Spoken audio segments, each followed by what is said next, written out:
හරි. ආයිබෝවන් පුතේ සුබ සන්ධ්‍යාවක් වෙන්න කියලා ප්‍රාර්ථනා කරනවා හැමෝටම. අයිබෝවන් සර්. හරි. මේ අයිබෝවන් සර්. ආයුබෝවන් සර්. හරි ආයිබෝවන් පුතේ ඔක්කොටම. දැන් මේ අපි අද කතා කරන්නේ සාහිත්‍ය. එතකොට ටයිම් ටේබල් එකේ පොඩි වෙනසක් වෙනවා. මම ඒක හෙට පන්තියේදී මතක් කරන්නම් කොහොමද මේ වෙනස වෙන්නේ කියලා.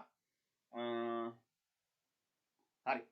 එතකොට තව චූටි පණිවිඩයක් තියෙනවා යස්සි කියන්නේ දැන් මේ අපිට අපි ගිය සතියේ කතා කරලා අවසන් කරා ගංගාවේ සංගීතය පද්‍ය පන්තිය සම්පූර්ණයෙන්ම සාකච්ඡා කරා.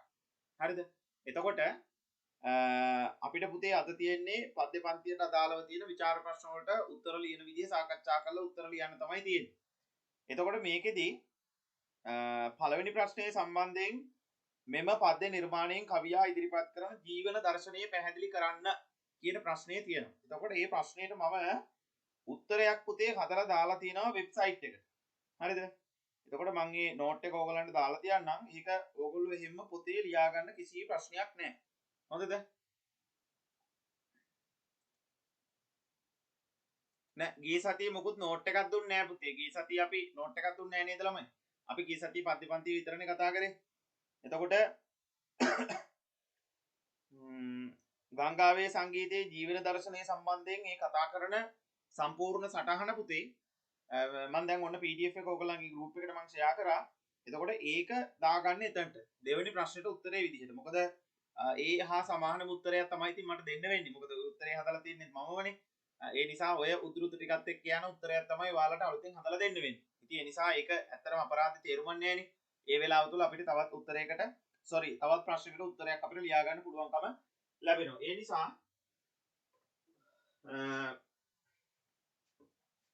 අපි අද ලියන්නේ 61 වෙනි පිටුව පෙළ ගන්න අච්චු පොතේ 61 වෙනි පිටුවේ දෙවෙනි ප්‍රශ්නයට උත්තරේ තමයි පුතේ අද අපි ලියන්නේ. ඒ කියන්නේ අත්දැකීම රසවත්ව ඉදිරිපත් කිරීමට කවියා භාෂාව යොදාගෙන ඇති ආකාරය සාකච්ඡා කරන්න. ඔන්න ඔය කියන ප්‍රශ්නේ තමයි අපි සාකච්ඡා කරන්නේ. එතකොට පළවෙනි ප්‍රශ්නය පිළිබඳව චුට්ටක් මම යන්තම් කෙටියෙන් ඔයාලට මතක් කරන්නම්. එතකන් ඕගොල්ලෝ උත්තරේ ලියා ගන්න. මම මේකේ තියෙන උත්තරේ චුට්ටක් ඕගොල්ලන්ට මතක් කරන්නම්. මම දැන් ඕගොල්ලන්ට දාලා තියෙන PDF එක මේකේ කියනවා ස්වාභාවික පරිසරයේ සුමිහිරි අවස්ථාවක් සිය තේමා බවට පත් කරගනිමින් ඉදිරිපත් කරන අපූර්ව නිර්මාණයක් ලෙස ගංගාවේ සංගීතයේ ප්‍රතිපල හැඳින්විය හැකිය. එච්.එම්. කුඩලේගම කවියා සැබෑවට මෙහිදී රසික හෘදය තුළට එන්නත් කරවීමට ප්‍රයත්න දරා ඇත්තේ ලෝකයේ යථාර්ථවාදී ස්වරූපයයි. එය සැබවින්ම මිනිස් චිත්ත සංතානය තුළ පවතින ජීවන දර්ශනයයි. ඒ මනා ලෙස විග්‍රහ කරලීම් පිණිස කවියා උපයුක්ත කරගත් බස්වහර ප්‍රශංසනීයය. මේ අවධානය එකී ජීවන දර්ශනය පිළිබඳ පැතිපෙළ මූලාශ්‍රයක් බවට පත්කොට විමසීම් කර බැලීමටය. පැහැදිලිනේ? ඊට පස්සේ ගඟ නැමැති ස්වාභාවික රමණීය දායාදය කාන්තා චරිතයකට ආරෝපණය කරමින් කවියා පැවසීමට උත්සාහ දරා ඇත්තේ ලෝකයේ යථා ස්වභාවයයි. ලොව උපත ලද සියල්ලක්ම අස්ථීර පැවැත්මක් සහිතව විනාශ වී යයි. එය උපත හා මරණය ලෙස සරලව රූපණය කළ හැකියි. එතකොට අපි එදා කතා කළා උපාද තితి භංග කියන බුදු වදනට අනුව මේ ලෝකයේ තියෙන දේවල් පුතේ ඇති වෙනවා, පවතිනවා, නැති වෙනවා. එතකොට ඒක තමයි කුඩලේ ගමියන්ගේ ප්‍රධානම ජීවන දර්ශනීය බවට පත් වෙලා තිබෙන්නේ. තේරුණානේ? ඒක තමයි එතකොට මෙතනදී අපි විශේෂයෙන්ම අවධානය යොමු කරන්න ඕනේ. නමුත් මෙහි යථා තත්ත්වය ලෝකයා සැබෑවටම නොදකි. ඒකින් ඔවුන් මේ පිළිබඳ නොසොයන්නේ මන්ද තමා තුළින් තම ජීවිතයේ දක්නට නොසිතන්නේ කුමන අරමුණක් මූලික කරගනද? ඒ හින්ම මිනිසා සසර ගමනේ මුලා වී අතරමං වනු ලබයි. කවියාමි කී අදහස කාව්‍යමය බසින් ඔප්නංවා මෙසේ ඉදිරිපත් කරයි. එතකොට ඔන්න කවියා මුලින්ම තෝරගත්තා කවියාගේ පද්‍ය පන්තියෙන් අපි තෝරගත්තා එන්නේ කොයි සිටද කොතැනකටද යන්නේ ඔබ කුමකටද මා දුටු තැන විමසන්නේ මිනිසුන් ගිහින් නිතරම ආපසු වෙන්නේ කිබදයි කියා කිසිවෙකුයි නොසොයන්නේ. ඔන්න ඒ කවිය තුල කතා කරලා තියෙන අපේ ප්‍රශ්නට අදාළ කාරණාව තමයි ඔන්න මම දැන් කියන්න හදන්නේ. ගංගාව නම් අජීවී වස්තුව මූලික සිද්ධාන්තයේ බවට පත් කරගත් කවියා ගංගාවට හඬ නැගීමට ප්‍රාණවත් උත්තේජනයක් ලබා දී. එතකොට අජීවී වස්තුවක් සජීවී කළා තමයි කවියා මෙතනදී තමන්ගේ ජීවන දර්ශනය ඉදිරිපත් කරන්නේ. ගංගාවක් කියලා කියන්නේ ප්‍රාණවාචී શબ્දයක් නෙමෙයිනේ පුතේ. අප්‍රාණවාචී શબ્දයක් නේ. එතකොට මේ අප්‍රාණවාචී શબ્දයේ තුල ප්‍රාණෝත්වාරෝපණයක් සිද්ධ කළා තමයි කවියා පාඨකයා තුළට මේ කවිය ඉදිරිපත් කරන්නේ. ඊට පස්සේ කවිය කියනවා නිතතින්ම කවියා මෙහිදී උත්සාහ දරා ඇත්තේ අනේ එහිදී ගඟ විමසන්නේ මිනිසුන් සිය සසර ගමන පිළිබඳ නොසොයන බවත් අන් අයගේ ගමන් පිළිබඳ සොයන බවත්. නිතතින්ම කවියා මෙහිදී උත්සාහ දරා ඇත්තේ මිනිසාගේ සසර ගමන පිළිබඳ යම් පණිවිඩයක් ලබා දී මිනිසාගේ ජීවන දර්ශනයේ පැවැත්ම තුළ ඇති යම් හෝඩුවාවක් සිහිපත් කර දීමටයි. ඒ සාර්ථක උත්සාහයක් ලෙස නිගමනය කළ හැකි. ඒතකොට ජීවන දර්ශනය මොකද්ද? අනුන්ගේ දේවල් හොයන්න යන්න එපා. තමන්ගේ දේවල් බලාගෙන ඉන්න කියන එක තමයි නොකියා කියන්නේ. ලොව උපන් සියල්ලක්ම එක හා සමාන නොවේ. ඇතැම් මොහු ජීවිතාවබෝධය මනමින් ලබා දිවිගෙවෙන අතර සමහරුන් මෙලොවක් පරලොවක් ගැන නොසිතා දිවිගෙවයි. අටලෝ දහම මනවින් දැන ඉගෙන එය තුළ සුජීවත් වන්නාගේ දෙවිය ජයටම කරා ගලා යන්නේ નિરાයාසයෙන්. ශක්තිමත් වූ චෛතසික සමුදායක උරුමයක් ලැබීමට නම් සිය ජීවන දර්ශනය දුක සැප ආදී අෂ්ටලෝක ධර්මයන් වලට අනුගත විය යුතු බව කවියා මෙසේ අවධාරණය කරයි. එතකොට තමන්ගේ පද්‍ය පන්තිය තුල පුතේ රචකයා එක හෙලාම කියනවා මොකද්ද? මේ අටලෝ දහමට අනුව තමයි පද්‍ය පන්තිය නිර්මාණය කරන්නේ. දුක සැප නිന്ദා ප්‍රශංසා ලාභ අලාභ යස ආයස ඔය අනාදී විදිහට අටලෝ දහමට අනුව තමයි තමන්ගේ නිර්මාණය ඇත්තටම ඉදිරිපත් කරන්නේ. ඒ නිසා එතනදී කවිය යොදා ගන්නවා පුතේ මී අඹ කෙරළ මා දංගෙඩි ලතුරු වී ඇකේ හිලා හඬ වයිසට සුළඟ රැයි. එහි මැද කැරකෙමින් ඉඳු නිල් ගැඹුරු දියේ සමහර තැනක ලස්සන මල් කැකුළු තියේ. ඔන්න එහෙම කතාවක් කියනවා. මරණය නම් නිතතින්ම උරුම වන සංකල්පය මිනිස් චිත්තාභ්‍යන්තරයට කෙටි හෝ වේලාවකට සිහිපත් කරලීමට කවියා මෙම කවියෙන් උත්සාහ දරා ඇත. අනපේක්ෂිත මරණ මෙන්ම සිතාගත නොහැකි කරදර ආදියට සිය සිත ශක්තිමත්ව තබාගත යුතු බව පෙන්වා දෙන්නේ ගංගාව දෙකී කරුණු වලට අනුගත වන බව පැවසීමෙනි. ඒ අනුව කවියා මෙහිදී ඉදිරිපත් කරනු ලබන ජීවන දර්ශනය ඉතා උසස්ය. ඒ සමස්ත මානව වර්ගයාටම මනා ඕදනක් සපයනු ලබයි. ඊට පස්සේ කියනවා තවත් මාතෘකාවකට යනවා උතුම් බෞද්ධ දර්ශනයේ විනිවිද ධර්මතාවයන් වලට සිත යොමා සදාකාලික නොවන ජීවිතයේ අස්තීර පැවැත්ම කවියාසිය පැදිපෙළ මගින් නිර්මිත කරයි. අචින්තිතම්පි භවති චින්තිතම්පි විනාශති යන සනාතන බුදු වදනට අනුව ලොව කිසුවක් සිතූ පැතූ අයුරුන් සිදු නොවේ. එකී සත්‍යතාවයේ කුඩලිගමයෝ මෙසේ සහෘද රසිකයාට පිළිබිඹු කරන්නේ සොඳුරු ජීවන දර්ශනයට පණ දෙමිනි. කියනවා රන්තරු පිරිවරාගත් සඳ මඩලයට මහවන බිමක් මැද ගිරි කුළු අතර සිට නොවියන ගේලි දහමක පණි උඩේ පිට කොඳුරුමි කෙඳිරියක් මුළු ලොව නිසල කොට කුඩා දියපාරක් වැරපි ගංගාව අවසානයේ මහා සයුර නම් ස්වාමියා විතර ගලා යන්නේ පිරිපුන් ජල කඳක් සමගින්. පුංචි පුංචි වතුර බිඳු වලින් ඇතිවෙච්ච ගංගාව විශාල ගඟක් බවට පත් වෙලා දැන් මහ මුහුදට ගලාගෙන යනවා. කුඩාවට ඇරඹි පිරිපුන්ව අවසන් වූ ගඟක් දැන් නොමැත. එය මොහොත නම් වූ බියකරු සසර වෙතට එළඹී ඇත. ලොව තුල පවතින සදාතනික ස්වභාවය මේ නොවේ. දැන් අර අපි අහලා තියෙනවා බුද්ධ ධර්මයේ තුල එක තැනක බුදුහාමුදුරුවෝ දේශනා කරනවා බුදුහාමුදුරුවෝ තමන්ගේ ශ්‍රීපත් තුලේ එහෙම නැත්නම් අපේ වචනෙන් කොත් පාදයේ මහ පොට ඇඟිල්ල නියපොත්තට පස් ටිකක් ගන්න ඕන. පස් ටිකක් අරගෙන අහනවලු හාමුදුරුවරුන්ගෙන් මේ මහ පොළොවේ තියෙන පස්ද වැඩි මේ නියපිට තියෙන පස් ටිකද වැඩි කියලා අහනවා. ඒ වෙලාවේ කියනවලු බුදුහාමුදුරුවනේ නියපිට තියෙන පස් ටික ටිකයි ඒ වගේ ලක්ෂ කෝටි ගානක ප්‍රමාණයක් මේ මහා පෘථිවියේ තියෙනවා. ඊට පස්සේ බුදුහාමුදුරුවෝ කිව්වලු දේශනා කරාලු අන්න ඒ වගේ තමයි මේ සම්පූර්ණ පෘථිවි තලයේ උපත ලබන සත්වයින්ගෙන් මේ නියපිටට ගත්ත පස් ප්‍රමාණයකින් තමයි මනුස්ස ජීවිතයක් ලබන්නේ. එතකොට අනිකුත් සියලුම සත්වයෝ තමයි මේ අනිත් පස් ටික හා සමාන කරලා බුදුහාමුදුරුවෝ හරි ලස්සන ධර්ම කතාවක් එතනදී පැහැදිලි කරලා තියෙනවා. එතකොට මේ සංසාර ගමන තුල තියෙන ස්වභාවය මෙන්න මේක. උපන් සියල්ලෙක්ම මෙලොව නාම පාත්‍රයක් පමණක් නොවේද? පංච ඉන්ද්‍රියන් හා පංචස්කන්ධයන් මගින් සුසැඳි මෙහි කිසිදු ස්ථීරත්වයක් නොමැත. ගංගාවේ අවසානයේ මෙන් අපටද උරුම වී ඇත්තේ එවැනි අවසානයක් නොවේද? කවියා ඊතුලින් ප්‍රකාශ කර ඇත්තේ සර්ව සාධාරණ ජීවන දර්ශනයකි. ඒ සැබවින්ම සාර්ථක ඉදිරිපත් කිරීමයි. මේ ලෙස සාකච්ඡා කිරීමේදී ගම්‍යමාන වන්නේ ගංගාවේ සංගීතයේ පැදිපෙළ තුලින් කදිම ජීවන දර්ශනයක් සමස්ත මානව වර්ගයා වෙතටම ඉදිරිපත් කර ඇති බව යන්න. ඕන අපිට යටින් ලියන්න පුළුවන් යතෝක්ත නිදසුන් මේ වෙනුවෙන් සාක්ෂි දරුණු ලබයි කියලා වගේ තව චූටි අදහසක් ඕන ඉදිරිපත් කරන්න පුළුවන්. ඒකට ඔන්නෝක තමයි පුතේ ගංගාවේ ජීවන දර්ශනය කියන මාතෘකාවත් එක්ක අපිට විශේෂයෙන්ම කතා කරන්න තියෙන අවස්ථාව පැහැදිලි. හරි. ඊට පස්සේ අපි අද කතා කරනවා මම හිතනවා ඔයගොල්ලෝ ප්‍රශ්න ලියාගත්ත නේද? තුන්වෙනි ප්‍රශ්න ලියාගත්ත නේද? හරි නේද? ඔව් සර්. හරි. ඊට පස්සේ අපි එහෙනම් ඔන්නේ අත්දැකීම රසවත්ව ඉදිරිපත් කිරීමට කවියා භාෂාව යොදාගෙන ඇති ආකාරය සාකච්ඡා කරන්න.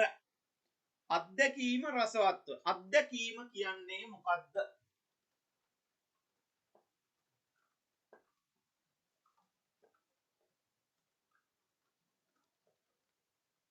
අත්දැකීම.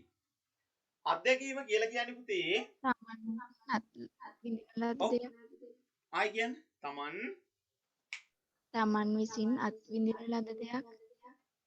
හරියටම හරි. පාරේ යනකොට අපි දකිනවා හදිසි අනතුරක්. ගෙදර මිදුලට වෙලා වාඩි වෙලා ඉන්න ගමන් දකිනවා ගහක කුරුල්ලේ කූඩුවක් හදලා. ඊට පස්සේ අපි කුඹුර යනකොට අපි දකිනවා මාළුවෝ ටිකක් එහෙට මෙහෙට පීන ඉන්නවා. ඊට පස්සේ මහා විශාල සුළඟක් ඇවිල්ලා ගස් කඩාගෙන වැටෙනවා අපි දකිනවා. ඒතර මේක අපි පෞද්ගලිකව මුණ දුන්න දෙයක්. පෞද්ගලිකව අපේ ඇස් දෙකෙන් දැකපු දෙයක්. එතකොට මතක තියාගන්න ඕනම නිර්මාණකරුවේ මේන්න මේ විදිහට දකින දේ තමයි අත්දැකීමක් කරගන්නේ. ආන්නේ අත්දැකීම තමයි පුතේ තමන්ගේ නිර්මාණයේ මොකක් බවට පත් කරගන්නේද? තේමාව බවට පත් කරගන්නේ. අපි ඕකට තවත් ලස්සන වචනයක් කියනවා මොකද්ද? ඔයගලන්ට මම කියලා තියෙනවා මේ වචනේ කලින්.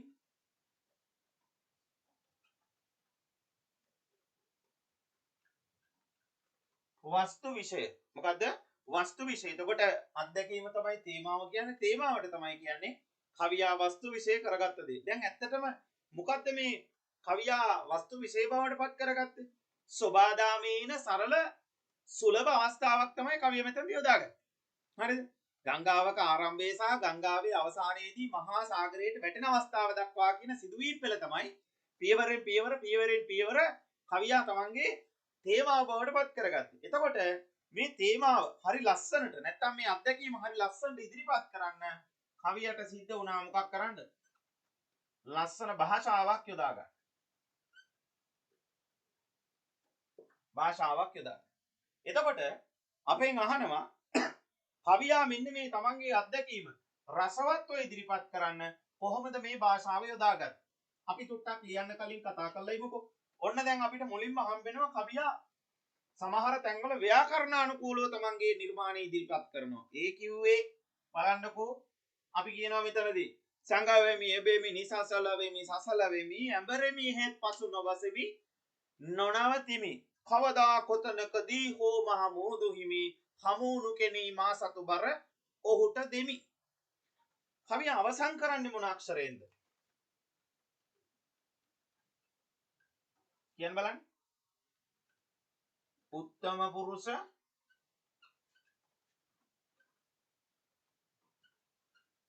ඒක වචනය. උත්තම පුරුෂ ඒක වචනය තමයි තමන්ගේ ආඛ්‍යාතයේ බවට පත් කරගන්නේ. මොකක්ද අක්ෂරය?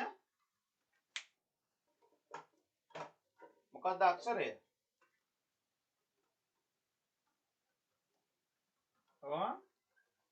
මී අක්ෂරය. මොකද්ද?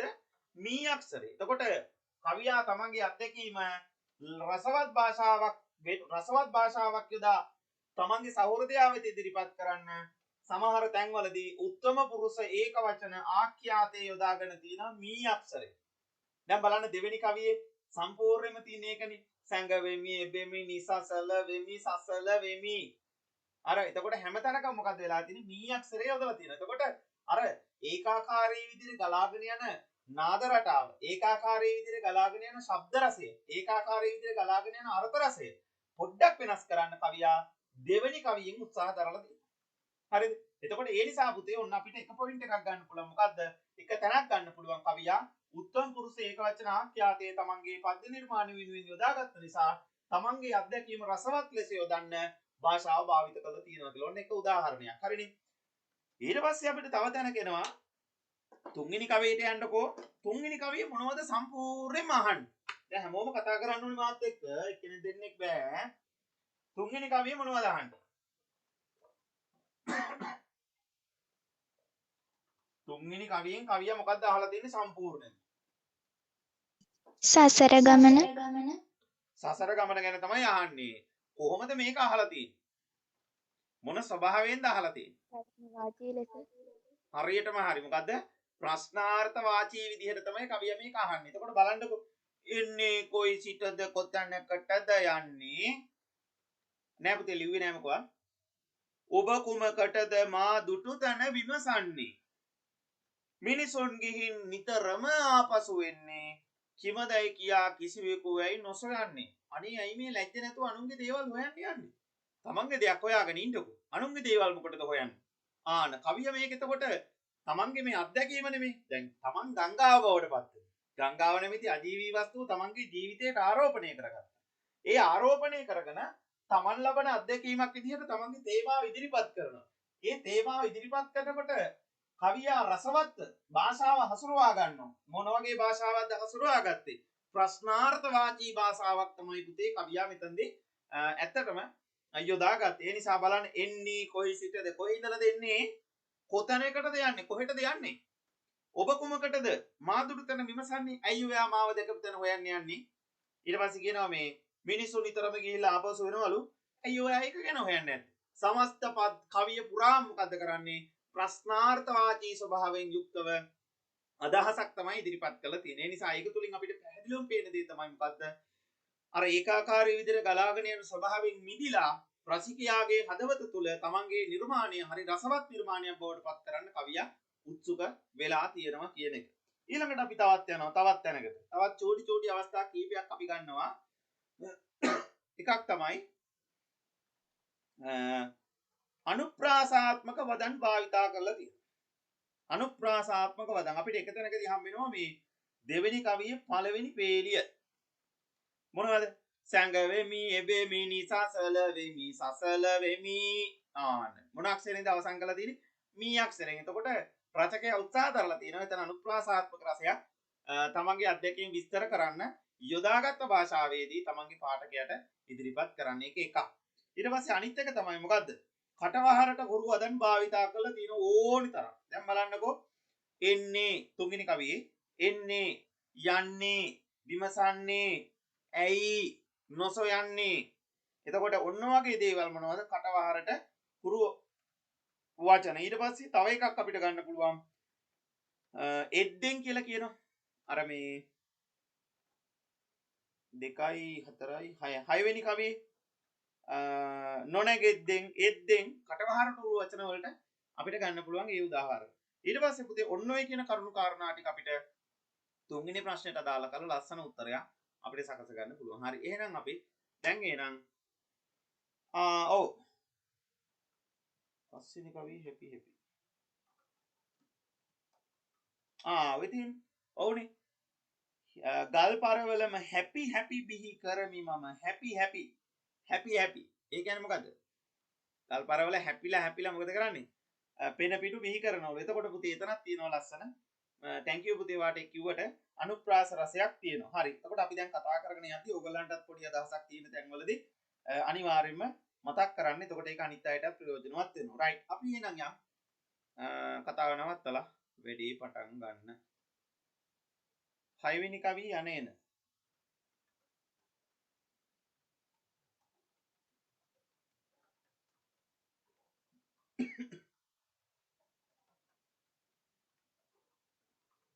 ඔව්. ඒකේ ගන්නත් පුළුවන්. අර මිනිසුන් ඉවුරු වල යන එන ඒකත් අනුප්‍රාස රසයට ගන්න පුළුවන්. හරි පුතේ බොහොම හොඳයි. අපි එන යන් ඉස්සරහට ප්‍රශ්නෙට උත්තරය පටන් අරගෙන. right මෙහෙම පටන් ගමු. ඔව්. මෙහෙම ලියමු.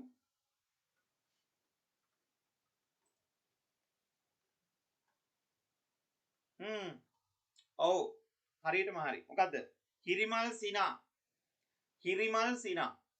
මොකද්ද ඒක? මොකද්ද ඒක? මොන කාව්‍යෝක්තියක්ද? ඒක පුතේ රූපකයක්. ඒක රූපකයක්. හරි ඒකත් අපිට ගන්න පුළුවන් හොඳේ. හරි අපි එහෙනම් පටන් ගමු ප්‍රශ්නට උත්තරේ ලියන්න මේ විදිහට. මෙහෙම පටන් ගමු.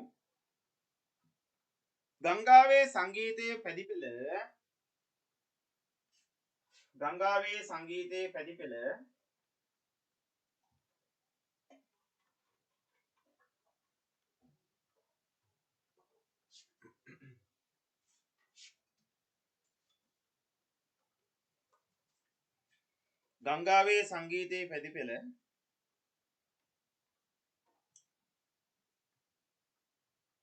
හරි රසවත් නිර්මාණයක් බවට පත් කිරීමට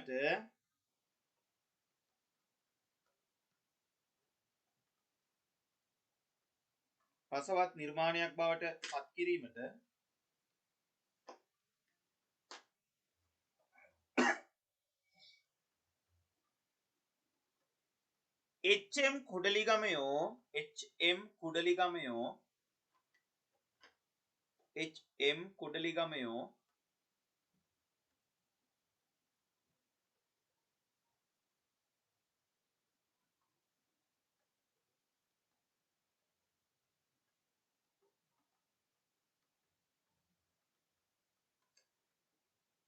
ඉතා රසවත් ලෙස භාෂාව යොදාගෙන ඇත.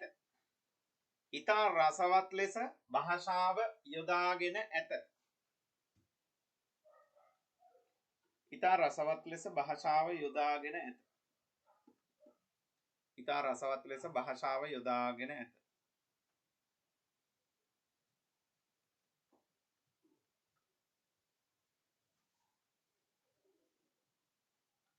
සොබා දහමේ එන සරල සුලභ සිදුවීමක්.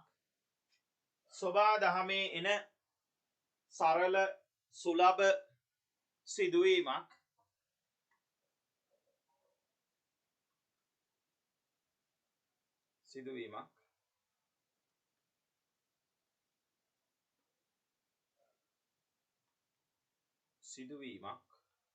සොබා දහමේ එන සිදුවීමක්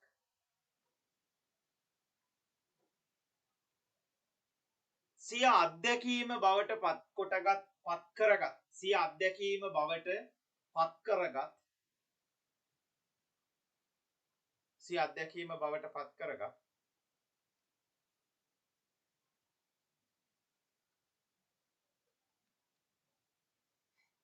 අප කවියා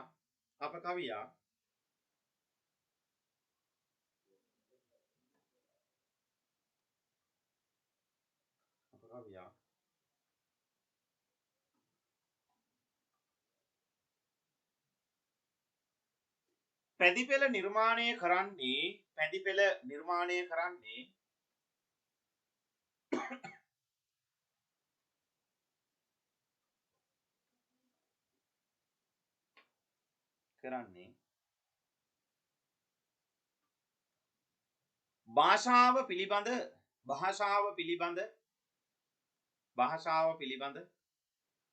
භාෂාව පිළිබඳ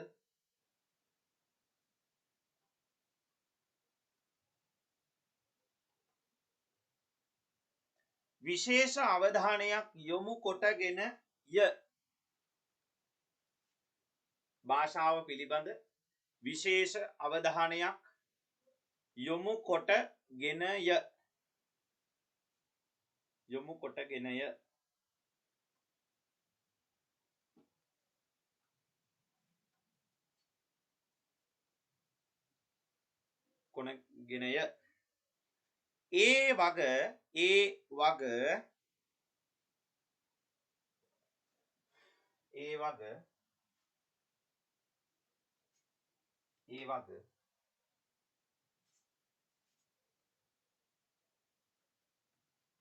ඒ වග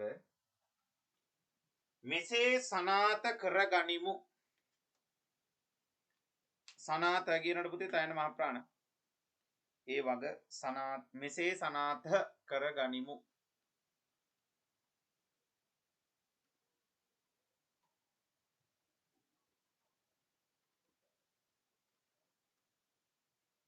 හරිනේ. හරි. දැන් ඔන්න පළවෙනි ඡේදය ඉවරයි. පළවෙනි ඡේදය ඔන්න දැන් ඉවරයි. දැන් අපි යනවා අලුත් ඡේදයකට දෙවෙනි ඡේදේ. දෙවෙනි ඡේදේ පේලි දෙක තුනක් යනකොට අනිවාර්යෙන් උද්ෘතයක් දාන්න පුරුදු වෙන්න. අපි පටන් ගන්නවා මෙහෙම.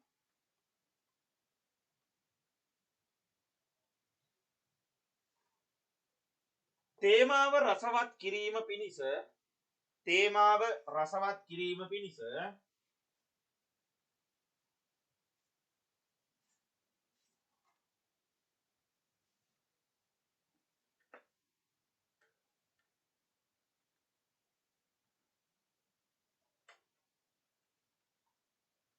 තේමාව රසවත් කිරීම පිණිස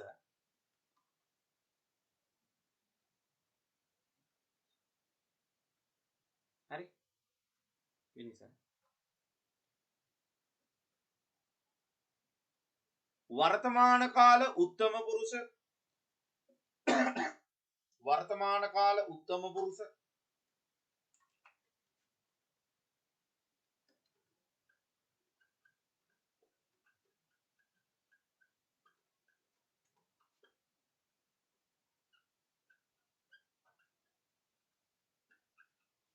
වර්තමාන කාල උත්තම පුරුෂ වර්තමාන කාල උත්තම පුරුෂ ඒක වචන ආඛ්‍යාත පදයකට ආඛ්‍යාත පදයට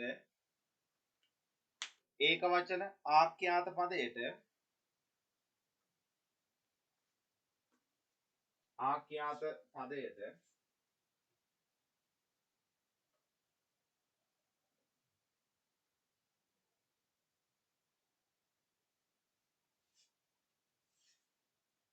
හරි අපූරු ප්‍රාණෝත්වාරෝපණයක් අපූරු ප්‍රාණෝත්වාරෝපණයක් පේනව නේද ප්‍රාණෝත්වාරෝපණයක්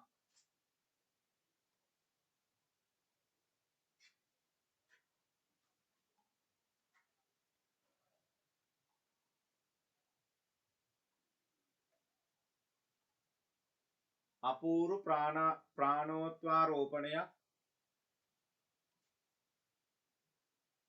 එන්නත් කරවනු ලබයි එන්නත් කරවනු ලබයි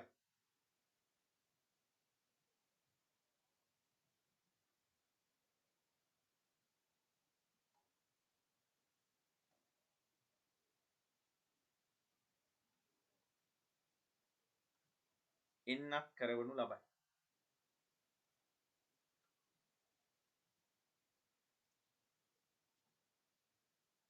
එමගින් සිදු වූයේ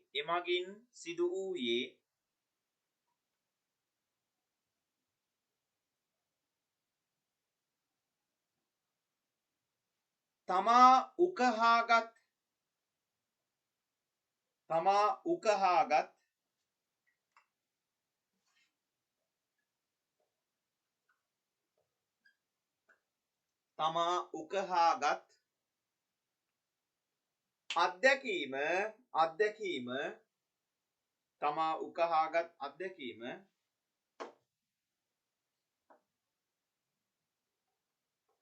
හරිනේ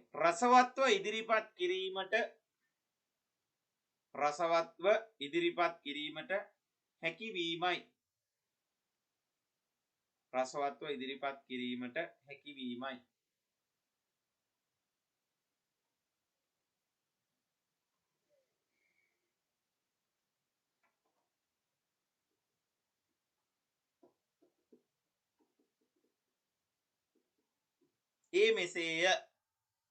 ඒ මෙසේය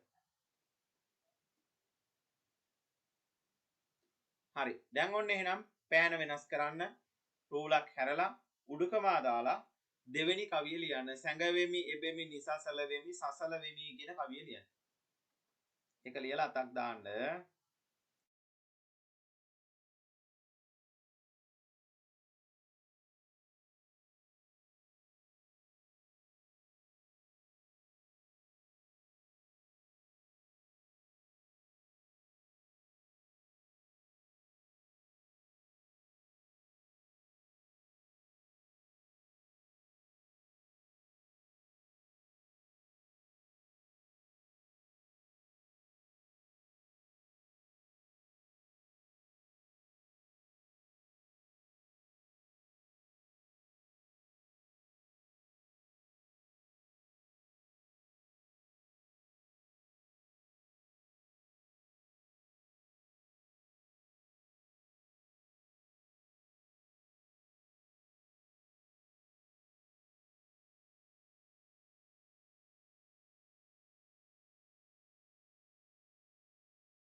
හරි වගේනේ. ගොඩක් අය ලියලා. හරි පුතේ. එතකොට දැන් ඕකේ ඕගලන්ට ආයේ පැහැදිලි කරන්න දෙයක් නැහැ අමුතුවෙන්ම. වර්තමාන කාල උත්තම පුරුෂ ඒක වචන ආඛ්‍යාතයේ තමයි රචකයා මෙතෙන්දී යොදාගෙන තියෙන්නේ. එතකොට තමන් නිර්මාණය කරන්නේ කවියක් වුණාට කවිය හරි අපූර්වට පුතේ එතනදී මේ තමන්ගේ නිර්මාණය තුළ තියෙන භාෂාවට තමන්ගේ නිර්මාණය කරන්න ඕනි භාෂාවට හරි අපූර්වට ඔය කියන වර්තමාන කාල උත්තම පුරුෂ ඒක වචන ආඛ්‍යාතය ලස්සනට ඈඳගෙන තියෙනවා. ඒක හරිම ලස්සන අවස්ථාවක්. එතකොට ඒක අපේ කාරණාව සනාථ කර ගැනීම පිණිස යොදා ගන්න පුළුවන් හරි අපූර්ව උද්ෘතයක් විදිහටත් පුතේ මෙතනදී අපි සාකච්ඡා කරනවා. රයිට්. අපි යනවා ඉස්සරහට අලුත් ඡේදයකට මෙන්න මෙහෙම. මෙහෙම ලියන්න.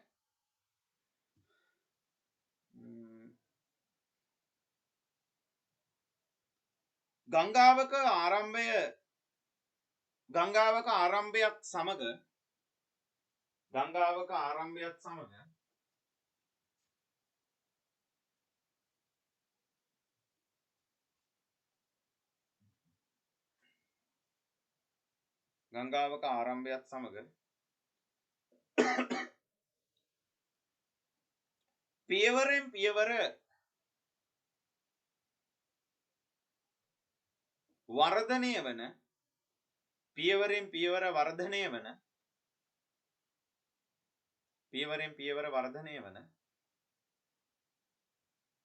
පියවරෙන් පියවර වර්ධනය වන සර් මොකක් හරි කිව්වද?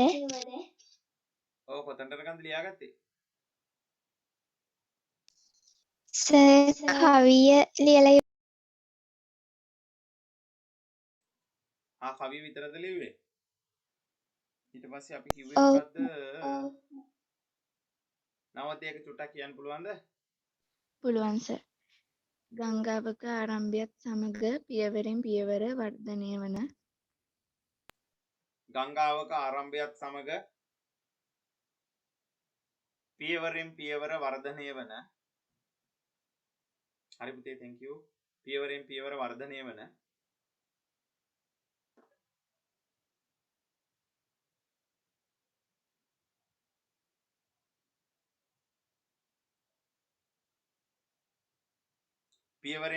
වර්ධනය වන ස්වභාවයක් ඇති අතර නැත්නම් ස්වභාවයක් පවතින අතර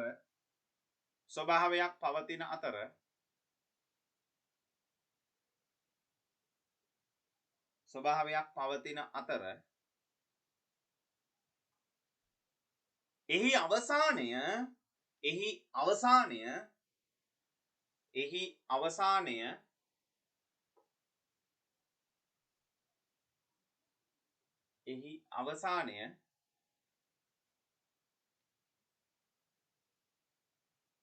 මහා සාගරය වෙතට ගමන් කිරීමයි.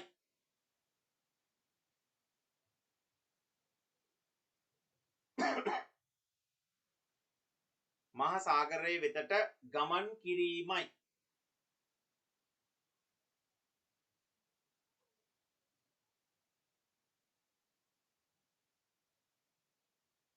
හරිනේ? ගමන් කිරීම. ඒකටම ලියන්න.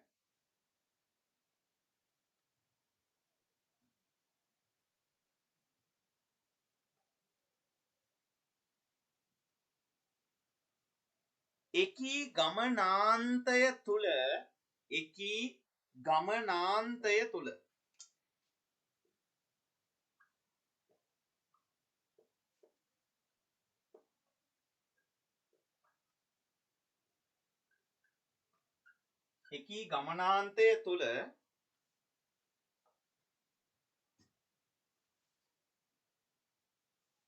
විඳින්නට ගමනාන්තය තුල ගංගාවකට එහෙම ලියන්න පුතේ ගංගාවකට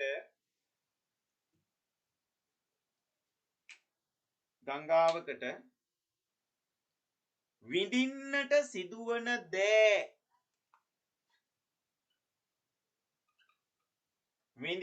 සිදුවන දෑ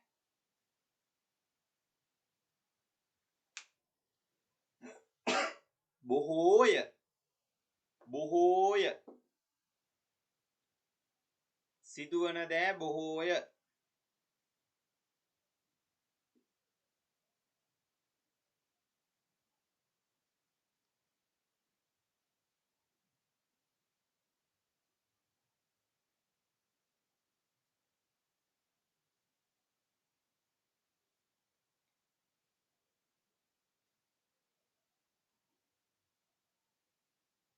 හරි බොහෝය. එකී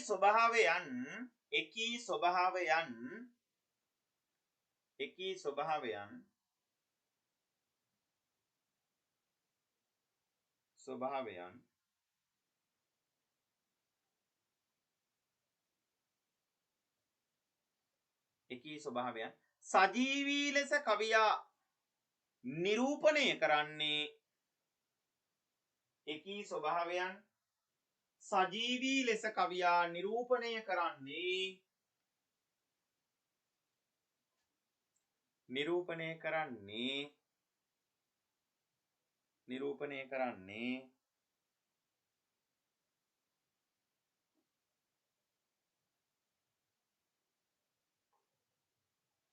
යතහෝක්ත ආඛ්‍යාත පදය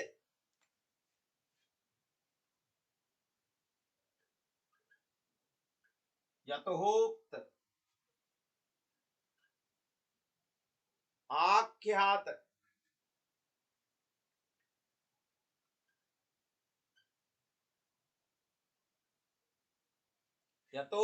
ආඛ්‍යාත පදය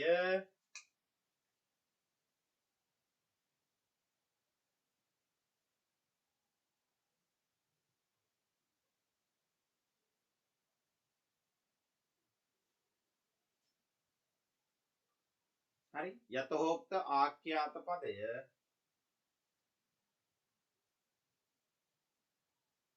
සමගිනි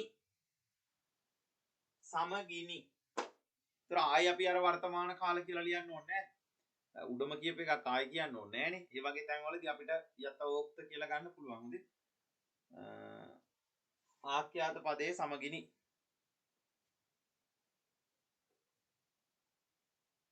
ඒ අනුව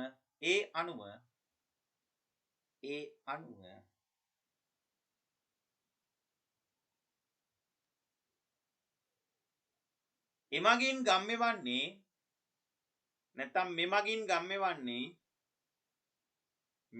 ගම්මෙවන්නේ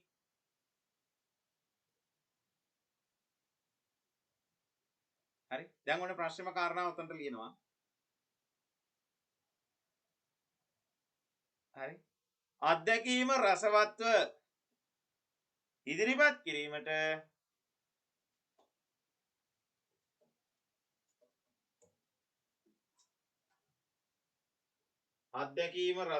ඉදිරිපත් කිරීමට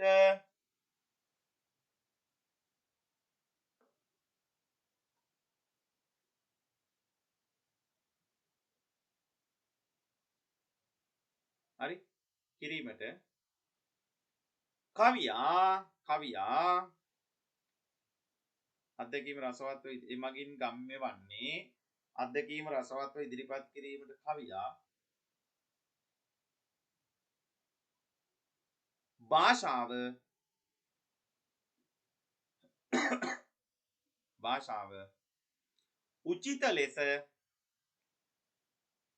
උචිත ලෙස යොදා ඇති බව යන්නයි. එතකොට අපි පිට ගියේ නෑ කොහෙවත්. ප්‍රශ්නේ අස්සෙම තමයි අපි ඉන්නේ. හොඳේ. යොදා ඇති බව යන්නයි.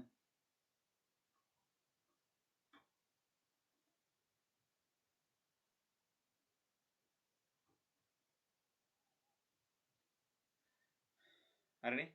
යොදා ඇති බව යන්නේ. හරි. දැන් ඔතන පැහැදිලිනේ කතන්දරේ. එතකොට ගංගාවක් ආරම්භයේ ඉඳන් මහමුහුදට වැටෙනකන් ගොඩක් දේවල් වෙනවා. හැංගෙනවා, එබෙනවා, ඇඹරෙනවා, නිසසල වෙනවා, සසල වෙනවා. ඊට පස්සේ පසු බසින්න වෙනවා. නමුත් පසු බසින්නේ නැහැ. නවතින්නෙත් නැහැ. ඔය කියන සෑහෙන්න කටුක අවස්ථාවන් රැසක් මොකද වෙන්නේ? ගංගාවකට උරුමයි. ඒ උරුමකාරී අවස්ථාවන් ටික ප්‍රාණෝත්වාරෝපණයෙන් යුක්තව එහෙම නැත්නම් තවත් වචනකින් කිව්වොත් සජීවී ස්වභාවයෙන් යුක්තව කුඩලේ ගමයන් තමන්ගේ රසිකයා වෙතට ප්‍රදානය කරන්න මෙතනදී ඇත්තටම උත්සුක වෙලා තියෙනවා. මෙතනදී ඇත්තටම කටයුතු කරලා තියෙනවා. ඒ කටයුතු කිරීම තුළින් අපිට පැහැදිලිවම පේන දේ තමයි මොකක්ද? අර වර්තමාන කාල උත්තම පුරුෂ ඒක වචන ආඛ්‍යාතය යොදා ගැනීම තුළින් තමන්ගේ භාෂාව තුළ තමන්ගේ භාෂාව උචිත ලෙස යොදන්න කවියා සූදානම් වුණා සහ ඒ සූදානම් වෙච්ච ස්වභාවය කවියා සාර්ථකව අවසන් කරාය කියන එකත් අපිට මෙතනදී පැහැදිලි කරන්න පුළුවන්කම තියෙනවා. මම හිතනවා ඔයගලන්ට ඒක පැහැදිලි ඇති කියලා. ගැටලුවක් තියෙනවා නම් අහන්න. හරි ඊට පස්සේ පුතේ අපි යනවා අලුත්ම අලුත් ඡේදයකට තවත් කාරණාවක් ඉස්මතු කරන්න. දැන් අර මම ඉස්සලා ගිය පොඩි පොඩි කරුණු ටික තමයි දැන් ඊට මෙට කරකවන්න හදන්නේ. ඊයසේ ඔයගලන්ගේ අදහස් තියෙනවා නම් දාන්න chat එකට. හරි. අපි යනවා පුතේ අලුත් ඡේදයකට.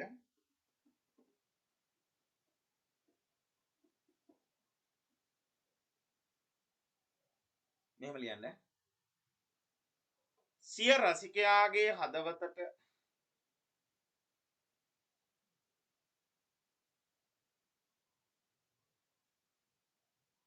සිය රසිකයාගේ හදවතට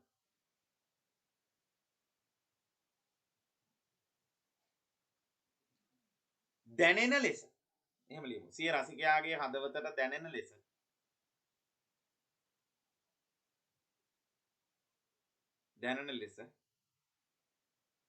විටකදී කවියා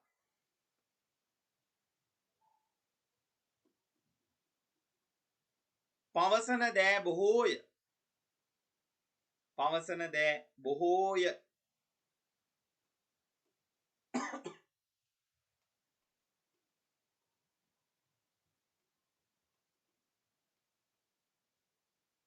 පවසන දෑ බොහෝය.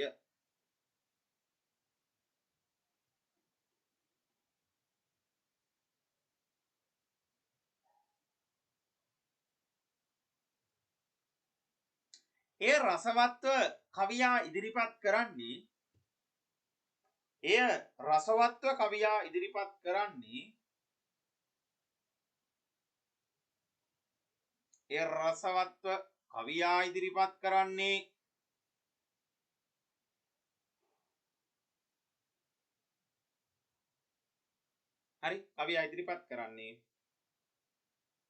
ප්‍රශ්නාර්ථවාචී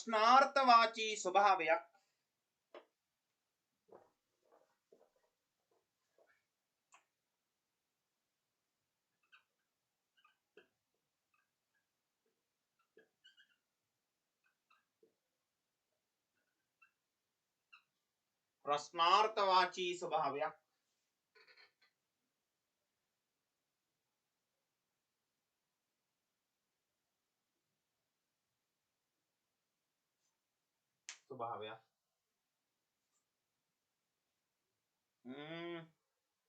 ස්වභාවයක් කියලා නෙමෙයි එන්න නම් ඕනි. අපි කපලා හදාගමු. භාෂාවක්. ප්‍රශ්නාර්ථවාචී භාෂාවක්. දැන් ඉතින් බැන බැන කපනවා. ප්‍රශ්නාර්ථවාචී භාෂාවක්.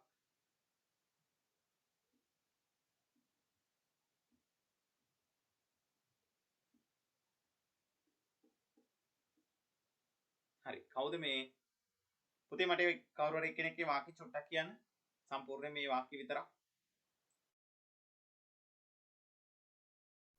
සිය රසිකයාගේ හදවතට දැනෙන ලෙස විටකදී කවියා පවසන දෑ බොහෝය. එය රසවත්ව කවියා ඉදිරිපත් කරන්නේ ප්‍රශ්නාර්ථවාචී භාෂාවක්. හරි thank you පුතේ. ප්‍රශ්නාර්ථවාචී භාෂාවක් උපයුක්ත කර ගනිමිනි. උපයුක්ත කර ගනිමිනි.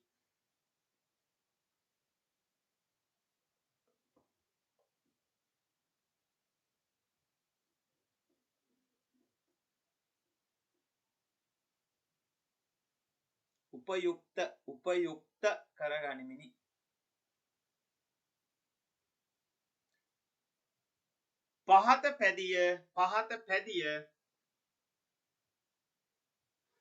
පහත පැදිය ඒ වග හරි ඒ බව හරි මොකක් හරි කමන්නේ. ඒ බව මොනවට පැහැදිලි කරයි.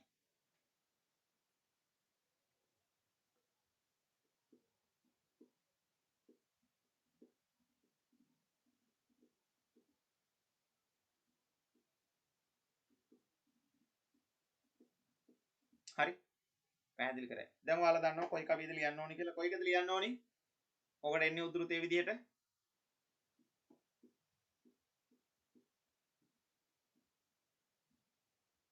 මොන වගේ එකක්ද දෙන්න ඕන? තුන්වෙනි කවිය. තුන්වෙනි කවිය. ඔව් එන්නේ කොයි සිටද? මොකද්ද කිව්වේ? ඒ බව. ඒ බව කියලා මොකද්ද පුතේ ඊට පස්සේ කිව්වේ වාක්‍යයේ? ඒ බව මොනවට පැහැදිලි කරයි කියලා නේද කිව්වේ? ඔව් සර්. හරි. මොනවට මනාවට කියන එකට තවත් වචනයක් තමයි මොනවට. මොනවට පැහැදිලි කරයි. හරි පුතේ. හරි. ඒ කවිය ලියා ගන්නකො. එන්නේ කොයි සිටද කොතැනකටද යන්නේ කියන කවිය.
තව ලියනා ඉන්නවද පුතේ?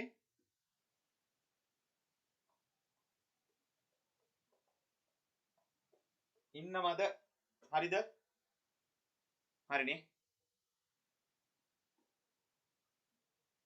හරි. දැන් එතකොට මේ ඔතන මම ඉස්සල්ලා දැන් උත්තරේ කතා කරන්න කලින් උත්තරේ ලියන්න කලින් මම සම්පූර්ණයෙන්ම ඔයගලන්ට අවබෝධයක් දුන්නා මොන වගේ උත්තරයක්ද අපි අද ලියන්නේ කියලා.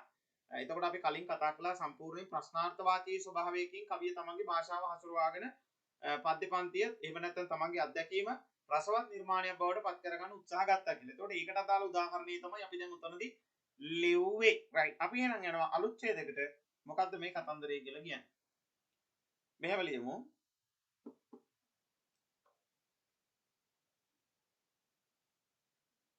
අෂ්ටලෝක ධර්මතාවයට අනුව අෂ්ටලෝක ධර්ම ඒ කියන්නේ අටලෝ දහම කියන එක හොඳේ. අෂ්ටලෝක ධර්මතාවයට අනුව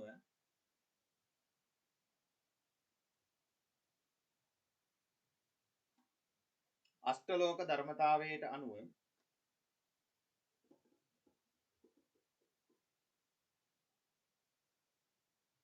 හරි අෂ්ටලෝක ධර්මතාවයට අනුව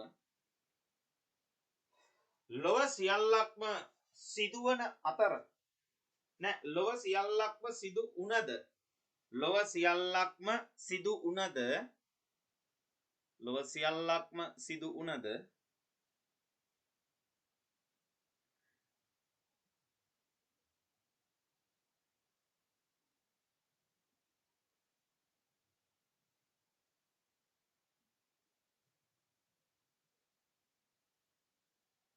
හරි සියල්ලක් ලොව සියල්ලක්ම සිදු උනද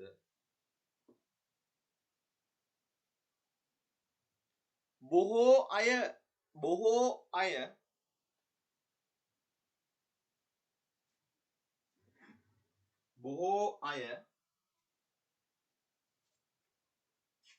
ඒ පිළිබඳ තැකීමක් නොකරති.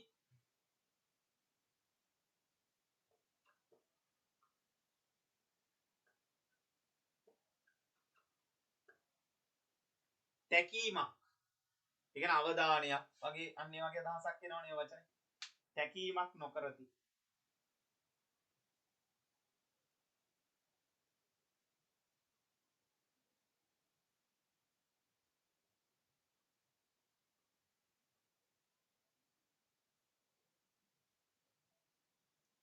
එනිසාවෙන්ම ඔව්හු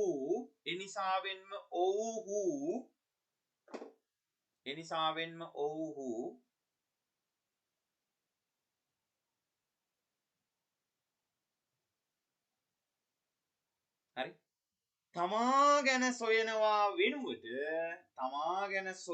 වෙනුවට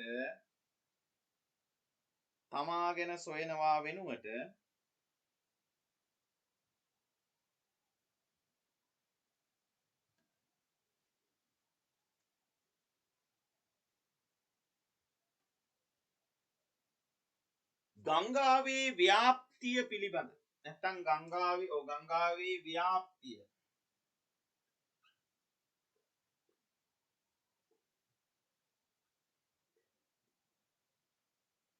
ගංගාවේ ව්‍යාප්තිය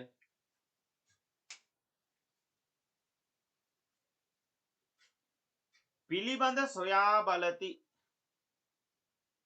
පිළිබඳ සොයා බලති.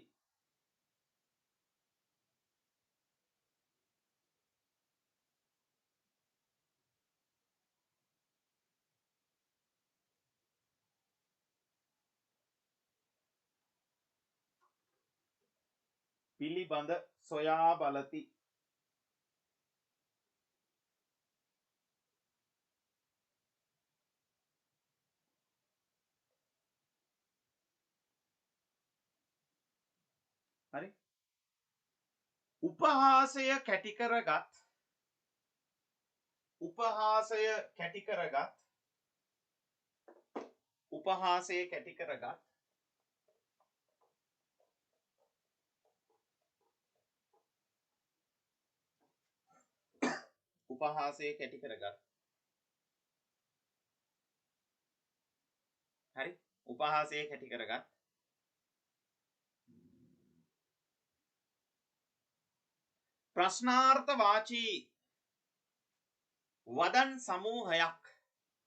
ප්‍රශ්නාර්ථවාචී වදන් සමූහයක්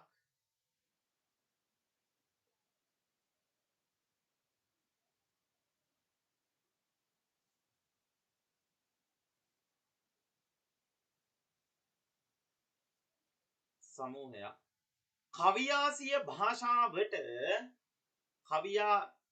සිය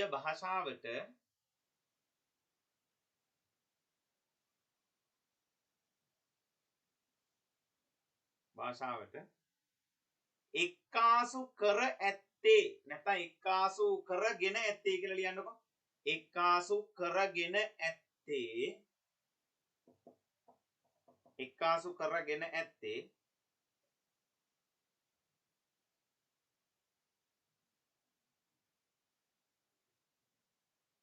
හරි. අත්දැකීම රසවත්ව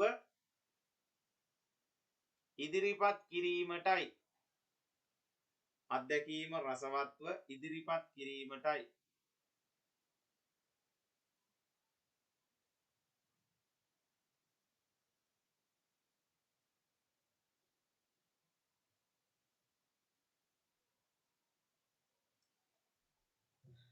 හරි. කිරීමටයි. රසිකයාගේ හදෙහි හදෙහි කියන්නේ මේ හදවත කියන එක. හදෙහි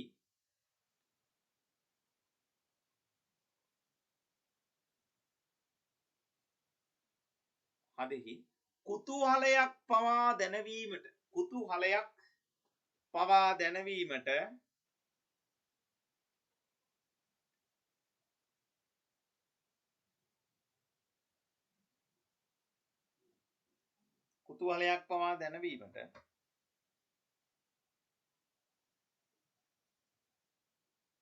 රසිකයාගේ හදෙහි කුතුහලයක් පවා දැනවීමට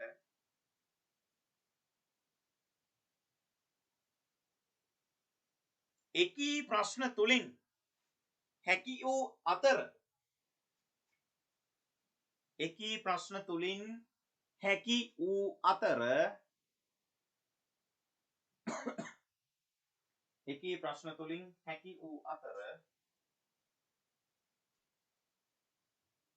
වූ අතර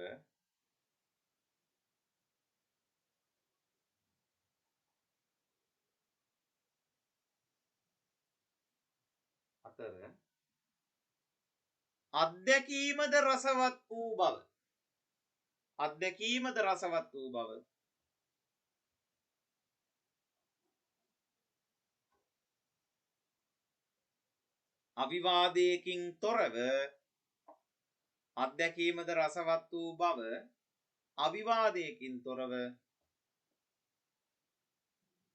පිළිගත හැකිය. නැත්නම් පිළිගත යුතුය.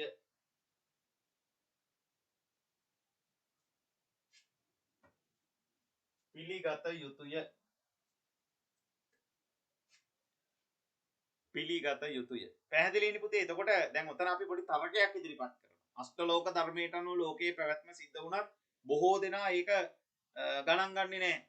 ඔය ජීවත් වෙලා ඉන්න කාලේ ඔය ජීවත් වෙනවා. අරමුණක් නැහැ. ජීවිතේ ජයග්‍රහණය කරන්න ඕනේ දේවල් ගැන අවබෝධයක් නැහැ. ලෞකික සම්පත්, ලෝකෝත්තර සම්පත්, ලෞකික සම්පත් පිළිබඳව අවබෝධයක් නැහැ. ඔහේ ජීවත් වෙනවා. පුතේ ඔයා කොතනට වෙනකන්ද ලිව්වේ කියලා මට කියන්න. කොතනට වෙනකන්ද ලියාගත්තේ? වාක්‍ය සර් වාක්‍ය අන්තිම ටික ලියන්න බැරි වුණා. කොතනට වෙනකන්ද ලිව්වේ කියලා මට කියන්න පුතේ. තැන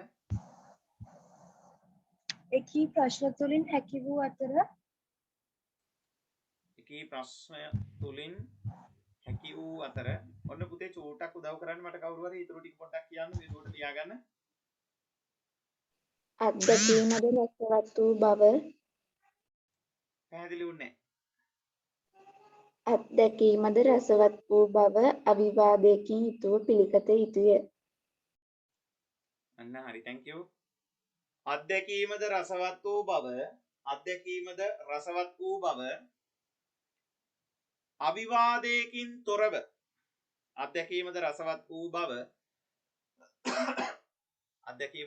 වූ බව අවිවාදයකින් තොරව පිළිගත යුතුය. හරි නේද මිස්මන්? හරි සර් thank you. හරි පුතේ. දැන් එතකොට ඔය කියන කාරණාව තුළ ඇත්තට මොකද්ද පැහැදිලි වෙන්නේ? මම කියාගෙන ආව ඒකනේ. කියාගෙන ආවේ මොකද්ද? ප්‍රශ්නාර්ථවාදී වදන් සමූහයක් තුලින් අෂ්ටලෝක ධර්මයේ තුල සිද්ධ වෙන දේ මිනිස්සු ගණන් ගන්නෑ. ලෞකික වශයෙන් ලෝකෝත්තර වශයෙන් මේ ජීවිතය තුළ කොටස් දෙකක් අපි කතා කරනවා. ලෞකික සැප සම්පත් කියලා කියන්නේ පුතේ අපි මේ ගත කරන ජීවිතය. අපි ගෙවල් දොරවල් හදනවා, යාන වාහන ගන්නවා, රස්සාවල් කරනවා, සල්ලි හම්බ කරනවා, ජීවත් වෙනවා. ලෝකෝත්තර සැපත කියලා කියන්නේ ඒක නෙමෙයි. අපි හැමෝම අදහන ආගම තුල අපි හැමෝම අදහන දර්ශනය තුල යම් නිමාවක් තියෙන්න ඕන. හරිද? මම බෞද්ධයෙක්, මම කතෝලිකයෙක්, මම මේ ඉස්ලාම් ආගමිකයෙක්. හරිද? එතකොට අපිට තියෙනවා යම්කිසි ආගමික දර්ශනයක් තියෙනවා. ඕනම ආගමක්. යහපත් පැත්තෙන්. හරිද? එතකොට මේ ආගමක කිසිම දෙයක අයහපත් පැත්තක් කියලා දෙන්නේ නැහැ. මේ සමස්ත ආගම් තුල කියලා දෙන දේ කෙටියෙන් අපි ගත්තොත් අෂ්ටලෝක ධර්මයට අනුව මේද බලන්න සිද්ධ වෙන්නේ. දුක කියන එක කාටවත් උරුම වෙන්නේ නැද්ද? සැප කියන එක කාටවත් උරුම වෙන්නේ නැද්ද? ලාභ කියන එක හැම බිස්නස් කරන කෙනාටම වෙන්නේ නැද්ද? ඒක අර මුදලාලි මේ මුදලාලි අර මුදලාලි මේ මුදලාලි කියලා වර්ගීකරණයක් නැහැනේ. ලාභ අලාභ කියන දෙක මේගොල්ලන්ට වෙන්නේ නැද්ද? වෙනවා. නින්දා කියන දේවල් වෙනකොට මිනිස්සු වෙන් කරනවද අපි නෑ හැමෝටම සිද්ධ වෙනවා. ප්‍රශංසා කියන දේවල් ඒවත් හැමෝටම සිද්ධ වෙනවා. ඒ නිසා මේ ස්වභාවයත් එක්ක තමයි සමාජය තුළ ජීවත් වෙන්නේ. හැබැයි සමාජය තුළ ජීවත් වන්න නම් ආල ජීවත් වෙලා වැඩක් නෑ. මොකක් ගැනද කරන්න ඕනේ? තමන්ගේ ජීවිතය ගැන හොයන්න ඕනේ. අර කියවනක් තියෙනවා. මම දුප්පත් වෙලා ඉපදුණා. ඒක වගකීම මම නෙමෙයි. හැබැයි මම මැරෙනකොටත් ඒ දුප්පත්කම් මට තියෙනවා නම් ඒකට සම්පූර්ණ වග කියන්න ඕනේ මම තමයි. එතකොට ලෞකික වශයෙන් හරි ලෝකෝත්තර වශයෙන් හරි අපි පෝසත් වෙන්න දඟලන්න ඕනේ. එතකොට ඒ පෝසත් වෙනකොට සල්ලිම නෙමෙයි. ಗುಣධර්ම කියන දේවල් අපේ ජීවිතය තුළ තියෙන්න ඕනේ. අන්න ඒ ಗುಣධර්ම කියන දේවල් අපි ගාව තියෙන තාක්කල් තමයි මොකක් වෙන්නේද? අපි ගැන හොයන්නේ. කන්නාඩි මං එදා කියලා දුන්නා ඔබ. කන්නාඩි ගාවට ගියාම මට මාව පේන්නේ. මට බෑ අල්ලපු ගෙදර කෙනා බලන්න. යහපැත්ත ගෙදර කට්ටිය බලන්න බෑ. වෙන කවුරු හරි බලන්න බෑ. මට පේන්නේ මාව විතරයි. ඒ නිසා කැඩපත ගාවට ගිහිල්ලා මගේ අඩුපාඩු ටික හදා ගන්නවා වගේ මම මගේ ජීවිතේ දිහා දකින්න ඕනේ. ඒක තමයි කුඩලේ ගමේ මෙතෙන්ද කියන්නේ. එතකොට ඒක රසවත් ඒ කියන්නේ තමන් ලැබපු අත්දැකීමක් විදියට. මොකද ගංගාව කියලා තමන් ආරෝපණය කරගත්තේ මේ ස්වාභාවික වස්තුවක්නේ. මම ගඟ ඔයා මම කියලා හිතන්නකෝ. එතකොට මම ගලාගෙන යනකොට මිනිස්සු මං ගැන හොයාගෙන යනවා. ගඟ දිගේ ගිහිල්ලා යනවා මං කොහෙන්ද හැදෙන්නේ? පළවෙනි වතුර බින්දුව කොහෙන්ද වැටෙන්නේ? ඊට පස්සේ මං දෙකට බෙදෙන්නේ කොහෙදද? මං දියැලක් වෙන්නේ කොහෙදද? ඊට පස්සේ මම සුලි වලින් ඇවිල්ලා හැංගිලා ආයෙ වෙනත් තැනකින් මතුවෙන්නේ කොතනදද? එහෙම කියලා හොයනවලු. එතකොට කවියා මේ උපහාස රසෙන් නොකියා කියන්නේ මොකද්ද? වර්තමාන සමාජය තුල ජීවත් වෙන බොහෝ මිනිස්සු පුතේ බහුතරයක් දෙනා ලෑස්ති වෙලා ඉන්නේ තමන් ගැන හොයලා ජීවිතේ හදා ගන්නව නෙමෙයි අනුන් ගැන හොයලා ඒමත් හූල්ල නැහෙන්න තමයි අපේ සමාජය අද දඟලන්නේ.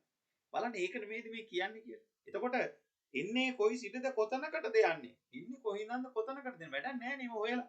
තමන් ආවේ කොහෙන්ද කියලා හොයන්නකෝ. තමන් මැරුණාට පස්සේ කොහෙටද යන්නේ කියලා හොයන්නකෝ. යන ලෝකෙට දෙයක් අරගෙන යන්න පින් කරන්නකෝ. යම් පවක් කරනවා නම් ඒ පව නැති කරලා දාන්නකෝ.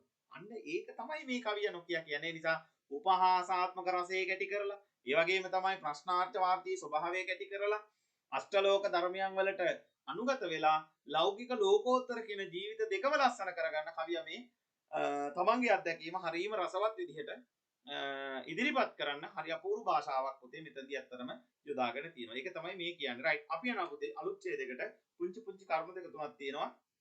ඒ ටික තමයි ඊළඟට අපිට කතා කරන්න තියෙන්නේ. හරි. අපි යනවා ඉස්සරහට මේ. කුඩලිගමියෝ සිය භාෂාව යොදා ගැනීමේදී කුඩලිගමියෝ සිය භාෂාව යොදා ගැනීමේදී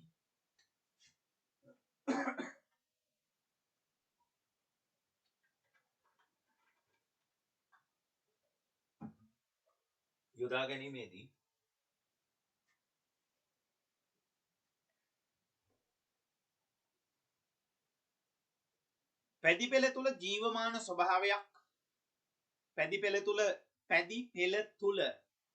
ජීවමාන ස්වභාවයක්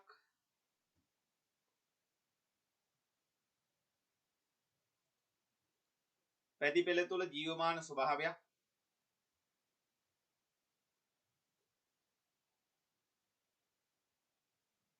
උද්දීපනය කරන්නට උත්සුක වී ඇත. උද්දීපනය කරන්නට උත්සුක වී ඇත.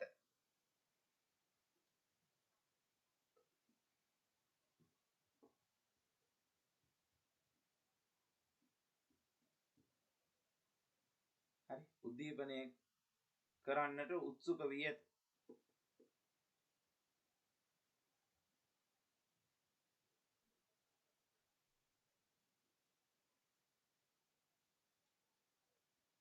උත්සුක වී ඇත. කටවහරට හුරු වදන් භාවිතයේ මගින් කටවහරට හුරු වදන් භාවිතයේ මගින් කටවහරට හුරු වදන් භාවිතයේ මගින්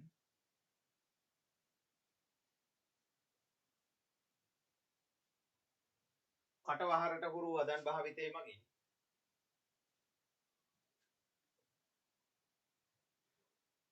කවියා එකී ස්වභාවය කවියා එකී ස්වභාවය කවියා එකී ස්වභාවය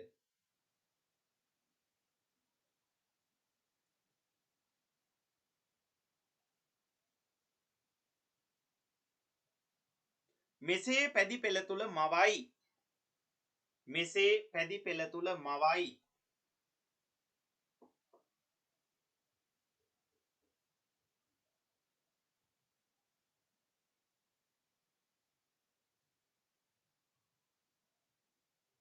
හරි මෙසේ පැදි පෙළ තුල මවයි. පුතේ වචන ටික මම කියන්න ලියා ගන්නවද?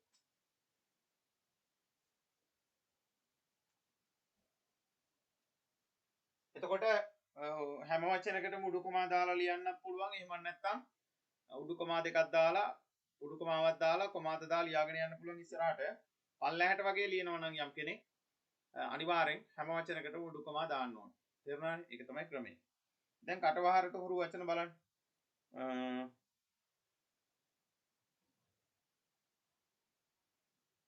එන්නේ පළවෙනි වචනය.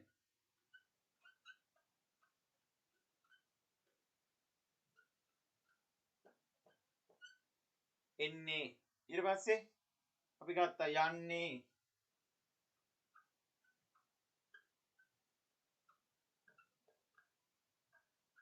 යන්නේ ඊට පස්සේ අපි ගත්තා විමසන්නේ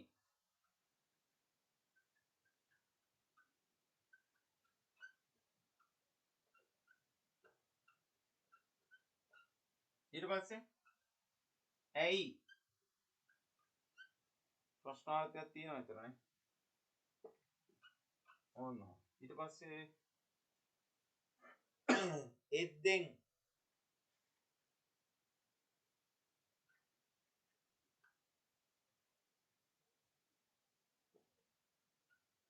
හරි එන්නේ යන්නේ විමසන්නේ ඇයි එද්දෙන්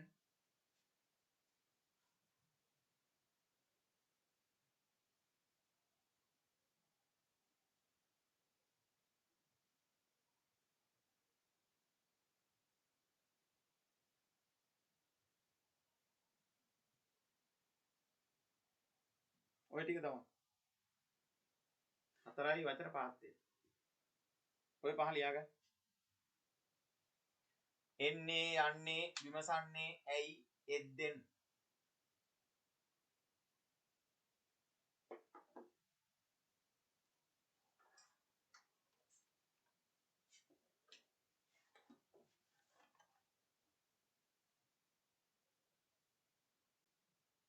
Recording in progress.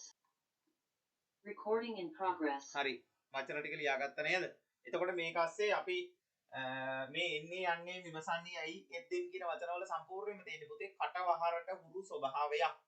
කටවහරට හුරු ස්වභාවයක් කියලා කියන්නේ අපි කතා කරනකොට පාවිච්චි කරන වචන ටිකක් තමයි තමන්ගේ අත්දැකීම රසවත්ව ඉදිරිපත් කරන කවිය මෙතනදී යොදාගත්තේ. ඊට පස්සේ අපිට මෙහෙම ලියන්න පුළුවන් යටින් මෙහෙම ලියන්න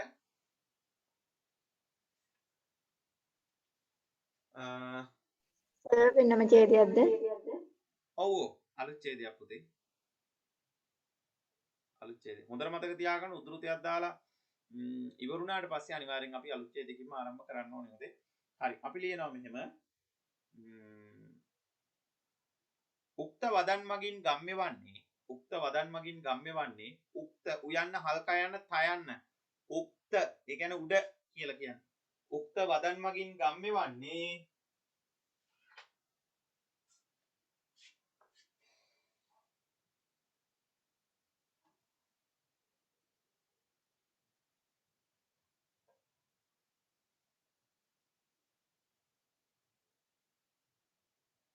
කුඩලිගමයෝ සිය අත්දැකීම රසවත්ව.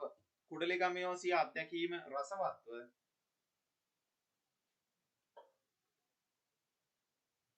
ඉදිරිපත් කිරීමට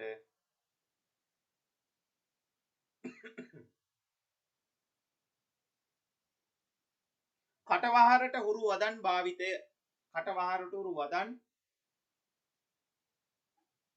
භාවිත කළ ආකාරයයි. භාවිත කළ කියද්දිලා යන්න මූර්ධජ භාවිත කළ ආකාරයයි. ව්‍යාකරණ ටියුට් එක ළඟ තියෙන කෙනෙක් ඉන්නවා නම් චුට්ටක් පෙන්නලා මට මෙසේජ් එකක් දාන්න, chat එකක් දාන්න මේ ටියුට් එකේ අවසානට කරලා තියෙන පිටු අංකය මොකක්ද කියලා. හොඳයි. සර් ඔව් පුතේ කියන්න. රසවත්ව ඉදිරිපත් කිරීමට කියන තැන ඉඳලායි කියන්නේ. රසවත්ව ඉදිරිපත් කිරීමට මොකක්ද කිව්වේ හිරුණිය එතන? භාවිත කළ ආකාරයයි. භාවිත කළ ආකාරයයි. සර් ඉදිරිපත් කිරීමට කටවහරට හුරු වදන් ආකාරයයි. භාවිත කළ ආකාරයයි. හරි නේද? භාවිත කළ ආකාරයයි. හරි පුතේ හරි thank you. පිටු අංක 12 නේද? ව්‍යාකරණ ටියුට් එකේ පිටු අංක 12 නේ. හරි. ඒක නාමපද ටියුට් එකේ. හරි. අපි යනවා දැන් අලුත් ඡේදයකට ආයේ. හොඳට මතක තියාගන්න කාරණාවෙන් කාරණාවට අලුත් ඡේද වලට බෙදන්න. ඡේද බෙදීම විචාරවල තියෙන ලකුණු ගන්න පුළුවන් ශිල්පීය දක්ෂතාවය. තේරුණානේ? එකම විදිහට හැල්ල වගේ ලියාගෙන යන්න එපා. පුළුවන් තරම් 22 පන්සර ව්‍යාකරණ ආවේ නැද්ද කොට දවසකින්? පුතේ ව්‍යාකරණ ටියුට් එකේ කීයද කරලා තියෙන්නේ? දැන් මට උත්තර දෙකක් ආවා. 12 කියලා එකක් ආවා, 22 කියලා එකක් ආවා.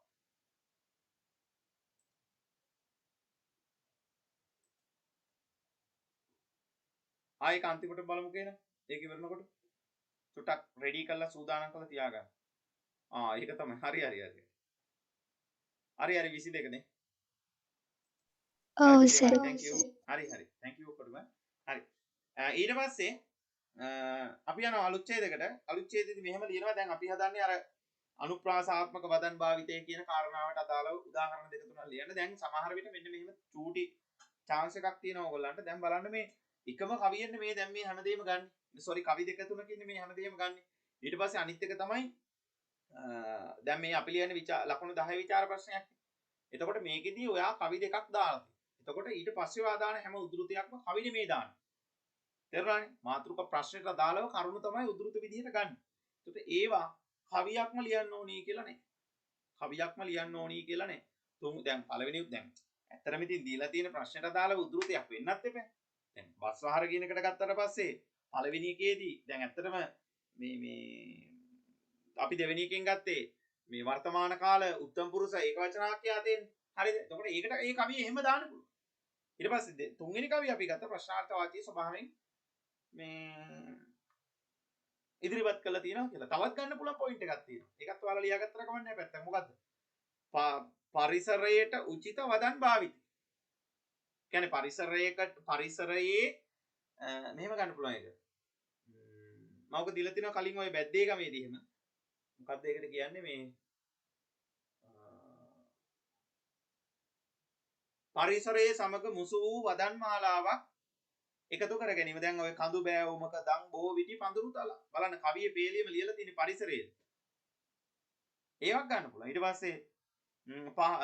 පස්සේ ආය ගන්න පුළුවන් තව එක තැනක මේ මී අඹ කිරල ගෙත් කිරල මාදන් ගෙඩි ලදරු වී ඒව සම්පූර්ණයෙන් පුතේ පරිසරය හා සම්බන්ධ වචන. රන්තරු පිරිවර ගත් සඳ මඩලයට බලන්න. ඒතර ඒව සම්පූර්ණයෙන් පරිසරය හා මුසු වෙච්ච වදන්. ඒවත් අපිට ගන්න පුළුවන්. ඒකට අර මේ ප්‍රශ්නෙට අදාළ වෙන උද්දෘත ටික විතරක් මම ওই මාක් කරලා කිව්වේ ඉස්සලා. ඕකත් ඔයාලගේ මේ දැනුමට එකතු කරලා මාක් කරලා තියාගන්න. රයිට්. ඒතර අපි මොකද කරේ උතන දැන්? අලුත් ඡේදයකට යන් කියලා කිව්වා. අලුත් ඡේදේ පටන් ගත්තේ නෑනේ. ලිව්වේ නෑනේ මොකම? පටන් ගත්තා සර්. මොකද කිව්වේ? උක්ත වදන් මගින් ගම්‍ය වන්නේ කුඩලගමක සිය අත්දැකීම රසවත්ව ඉදිරිපත් කිරීමට භාවිත කළ ආකාරයයි. හරි අලුත් ඡේදෙ පටන් ගත්තේ නෑනේ. අලුත් ඡේදෙ දැන් පටන් ගමු. හරි thank you ඉඳුනි. අපි යනවා පුතේ අලුත් ඡේදෙට මෙන්න මෙහෙම. දැන් අපි කතා කරන්න හදන්නේ අනුප්‍රාසාත්මක වදන් භාවිතයේ කවිය කොහොමද ඉදිරිපත් කරලා තියෙන්නේ කියලා. අපි යනවා මෙන්න මේ වගේ දෙයකට.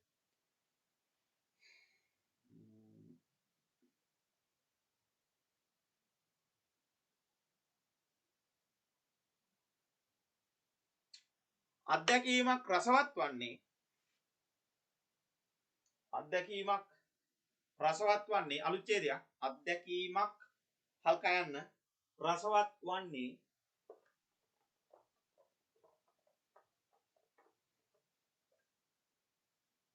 අත්දැකීමක්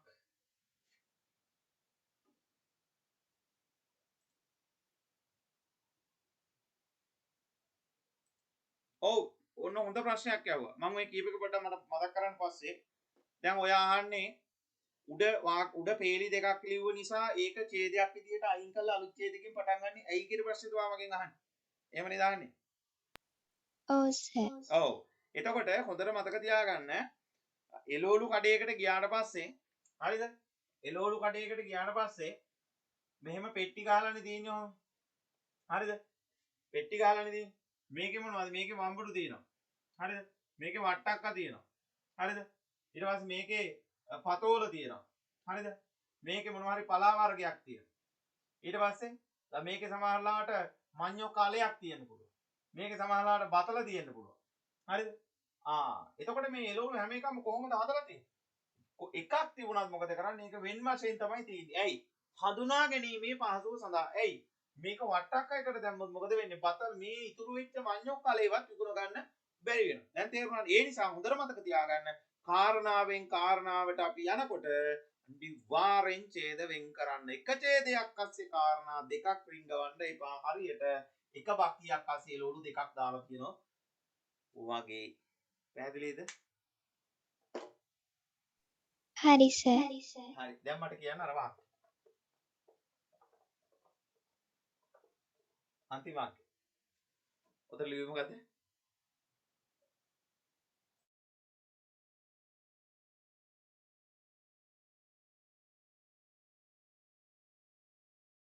මොකද අත්දැකීමක් රසවත් එහෙම නේද කිව්වේ? අත්දැකීමක් අත්දැකීම රසවත් වන්නේ අන්න හරි. thank you පුතේ. අත්දැකීම රසවත් වන්නේ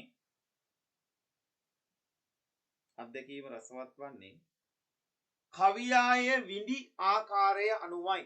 කවියා එය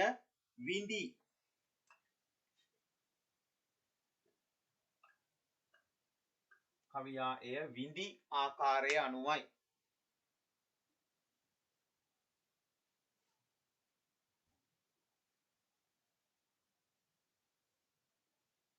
කවියා එය විඳි ආකාරය අනුවයි.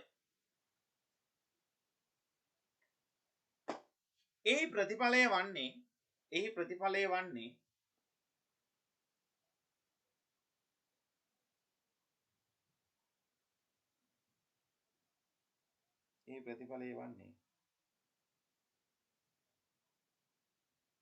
කවියේ භාෂාවට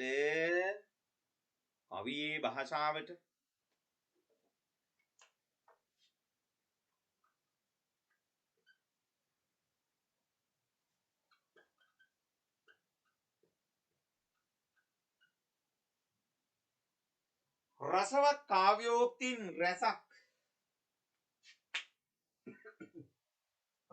කාව්‍යෝක්තින් රසක්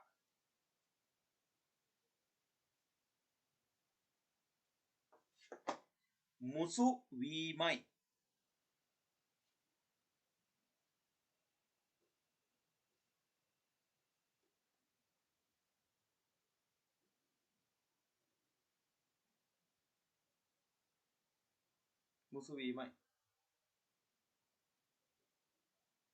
ඒ අතරින් කුඩලි ගමයෝ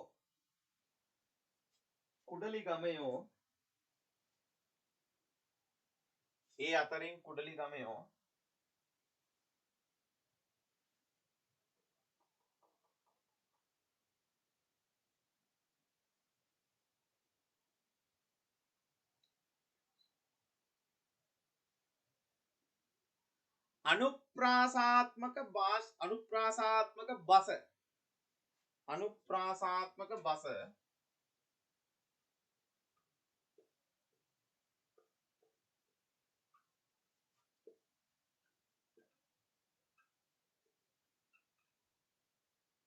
අනුප්‍රාසාත්මක බස ප්‍රිය කළ බව පෙනේ. ප්‍රිය කළ බව පෙනේ.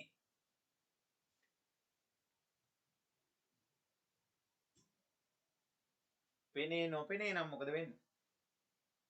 පෙනේ නොපෙනේ නම් ගැරන්ඩියෙක්ලු නේද? මෙතන මොකද වෙන්නේ? මෙතන පෙනේ.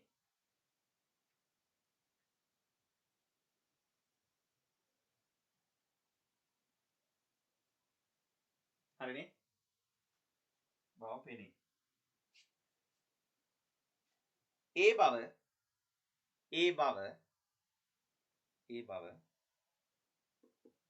ඔන්න දැන් පල්ලහැට ලියන්න. හොඳේ. පහළට ලියන්න. උඩුකමා දාලා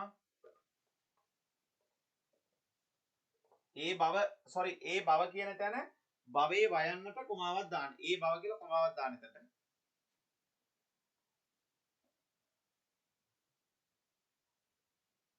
අපි ගන්නවා පුතේ දෙවෙනි කවියේ පළවෙනි පේජේ. සැඟවෙමි එබෙමි නිසසල වෙමි සසල වෙමි.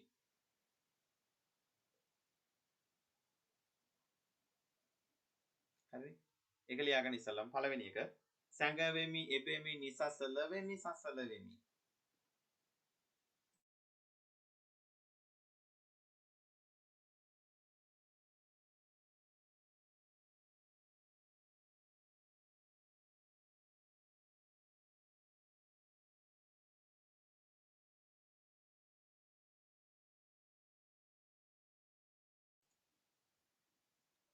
හරි. ඒක ලියවනම් කියන්න හරි කියලා.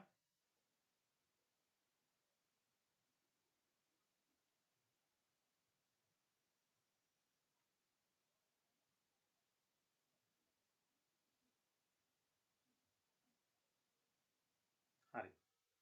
ඊට පස්සේ ඔන්න ඊට යට රෝලෙන් උඩුකමා දාලා ලියන්න.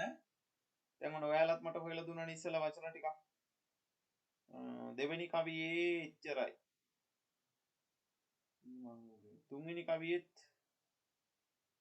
ළඟ එහෙම නෑ ඉදලා. හතරවෙනි කවියෙත් නැති තරම් නෑ. පස්වෙනි කවියේ happy පස්වෙනි කවියේ happy ඔවන්නානේ. හයවෙනි කවිය යන්නේ. හරි පුතේ thank you. happy කියන එකත් උඩුකමා දාලා ලියන්න ඕනේ. happy එකේ ලියන්න. අපි දැන් ඕක ඉවර කරනවා ඒ හින්දා. happy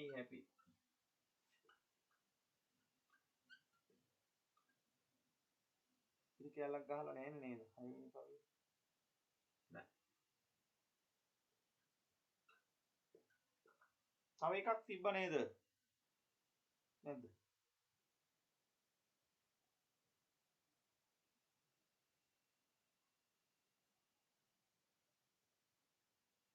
නෑ ඔය ටික තමයිනේ.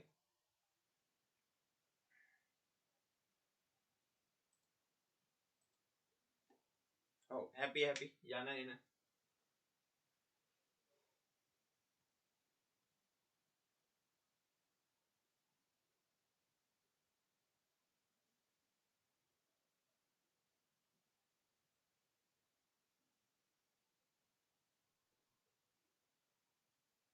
හරිද පුතේ? දැන් අර ඔයාලට මතකයි ඒ බව කියලා අපි මේ උඩින් ලිව්වා නේද? ඒ බව. ඊට පස්සේ කොමාවක් දැම්මා. කොමාවක් දැම්මේ තව ඉස්සරහට තියෙනවා කියලා කියන්නේ. හරිද? ඒ කියන්නේ මෙතනින් චූටි නැවත්මක් අපි දානවා. happy අතන කිව්ව සැඟවෙමි එබෙමි නිසසල වෙමි සසල වෙමි. ඊට පස්සේ happy යන එන. ඊට පස්සේ අපි යටින් ලියනවා ඊළඟ පේළිය මොකද්ද ලියන්නේ? ආදී අවස්ථාවන් මගින්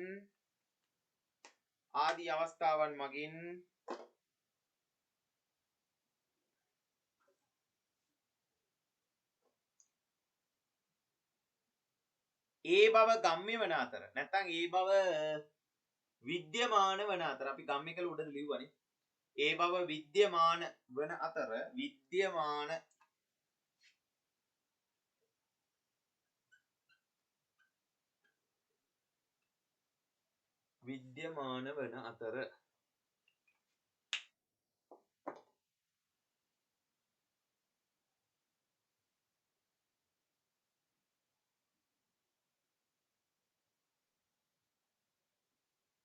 විද්‍යමාන වන අතර විද්‍යමාන වන අතර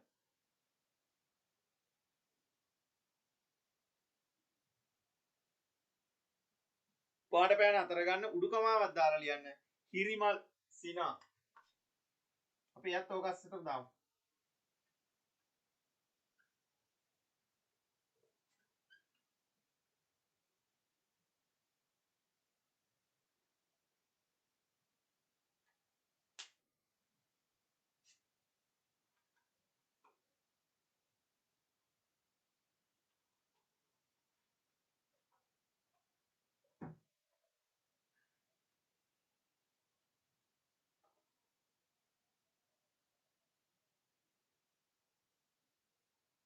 හරිනේ අතර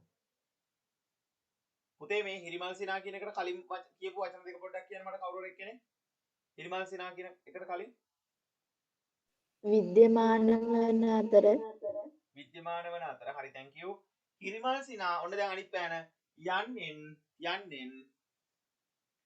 යන්නෙන් රූපකාර්තයක්ද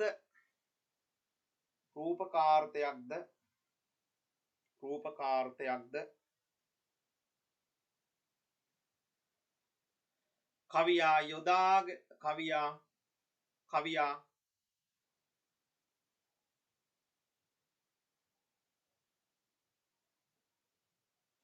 භාෂාව මගින් යොදාගෙන ඇත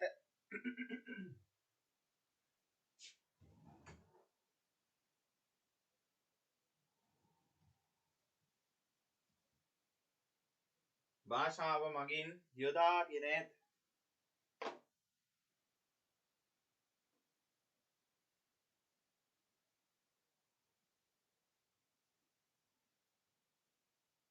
හරිනේ යොදාගෙන ඇත රයිට් ඔන්න අපි අවසන් කරනවා අන්තිම ඡේදය ඕක ඒතර විස්තර කරන්න දෙයක් නැහැ හැපි යන්නේන ඒ ටික ඔක්කොම මේ අනුප්‍රාසාත්මක රසය ඒතර මී අක්ෂරය නිසා සැඟවීම යැබෙමි ඔව් රන් පුලින කියන එකත් පුතේ ඒ රූපකයක් එනවා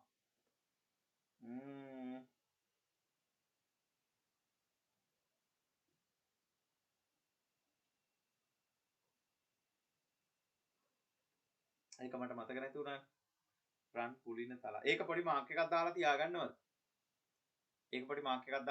රන් පුලින තලා කියන එකත් කලදෝදියෙන් පොඟවා රන් පුලින තලා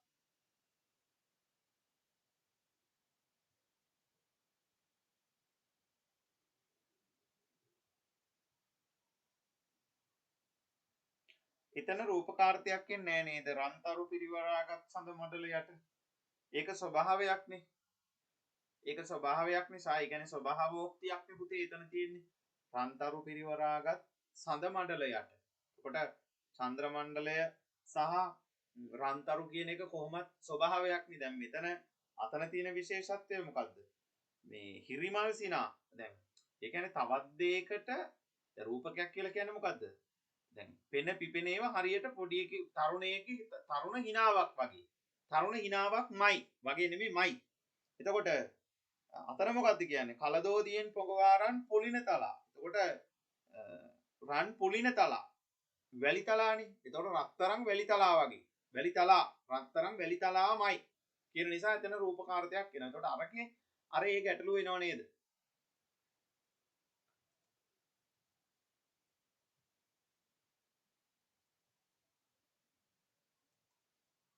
හරි නේද හරි අපි යනවා ඕක අවසන් කරන්න එතකොට හරි පුතේ අලුත් ඡේදයකට හොඳයි යන්න එහෙම උත්සාහ කරන්න රූපකයක් වගේ දෙයක් හොයාගන්න උපමාවක් හොයාගන්න ඒ කියන්නේ කාව්‍යෝපක්‍රමයක් හොයාගන්න පුළුවන් වෙන්න ඕනේ තව පාඩම් කීපයක් අපි ඉස්සරහට කරනකොට ඕගොල්ලෝ ඊට වැඩිය අනිවාර්යෙන් දියුණු මට්ටමකට එනවා දැන් ඉස්සරට වැඩිය ගොඩාක් හොඳයි හරි අපි යන් ඉස්සරහට අපි අවසන් කරනවා ඕක මෙන්න මෙහෙම මේ දක්වා සාකච්ඡා කරන ලද කරුණු මගින්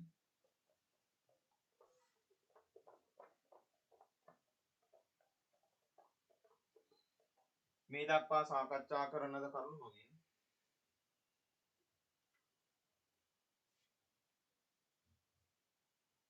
ප්‍රතියමාන වන්නේ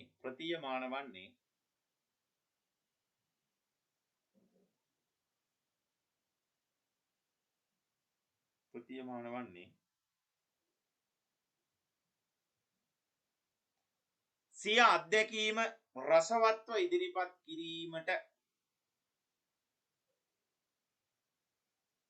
අත්දැකීම රසවත්ව ඉදිරිපත් කිරීමට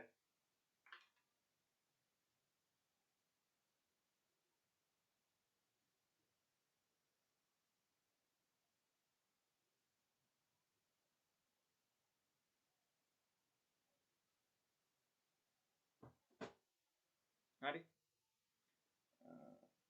සිය අත්දැකීම රසවත් ඒ ප්‍රශ්නමයි පුතේ ලියන්න ඕනේ. සිය අත්දැකීම රසවත්ව ඉදිරිපත් කිරීමට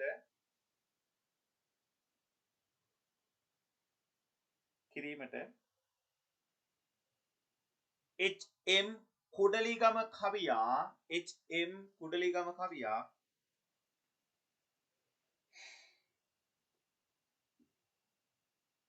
කුඩලිගම කවියා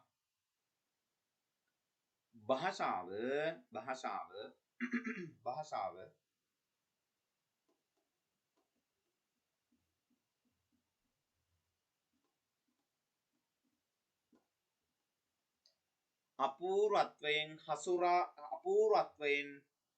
අපූර්වත්වයෙන් නැත උචිත ලෙස කියලා දාන්න. උචිත ලෙස ඒක ලේසි. උචිත ලෙස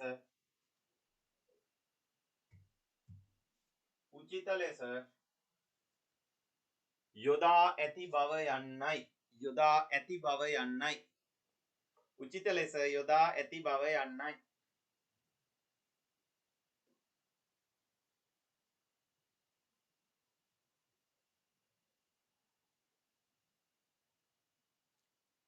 හරි යතෝක්ත නිදර්ශනාත්මක කරුණු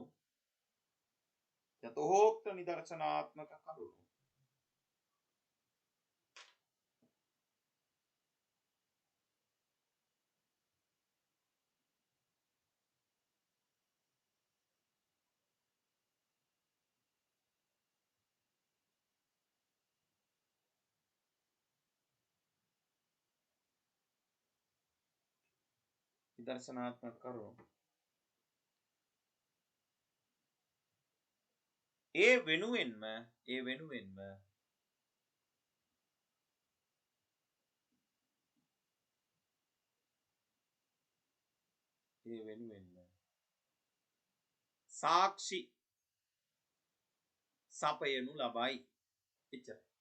සාක්ෂි සපයනු ලබයි. හරි ඔතනින් ඕක අවසන් වෙනවා.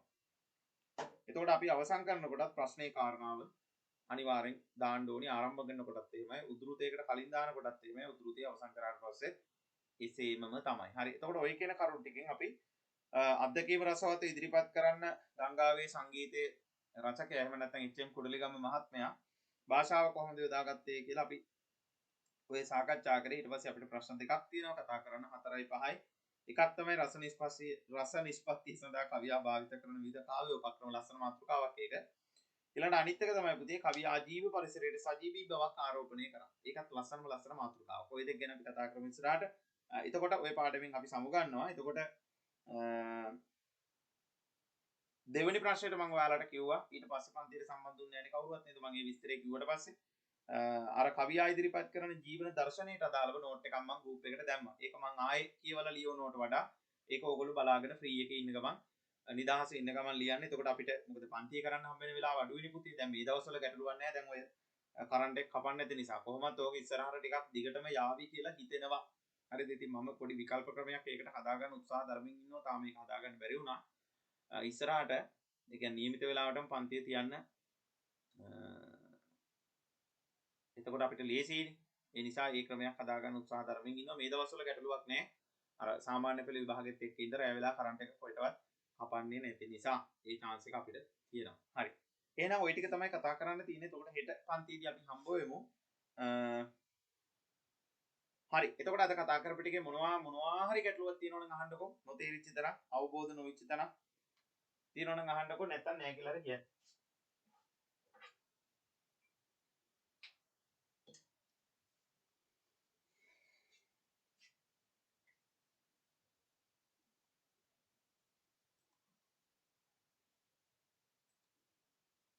නැද්ද?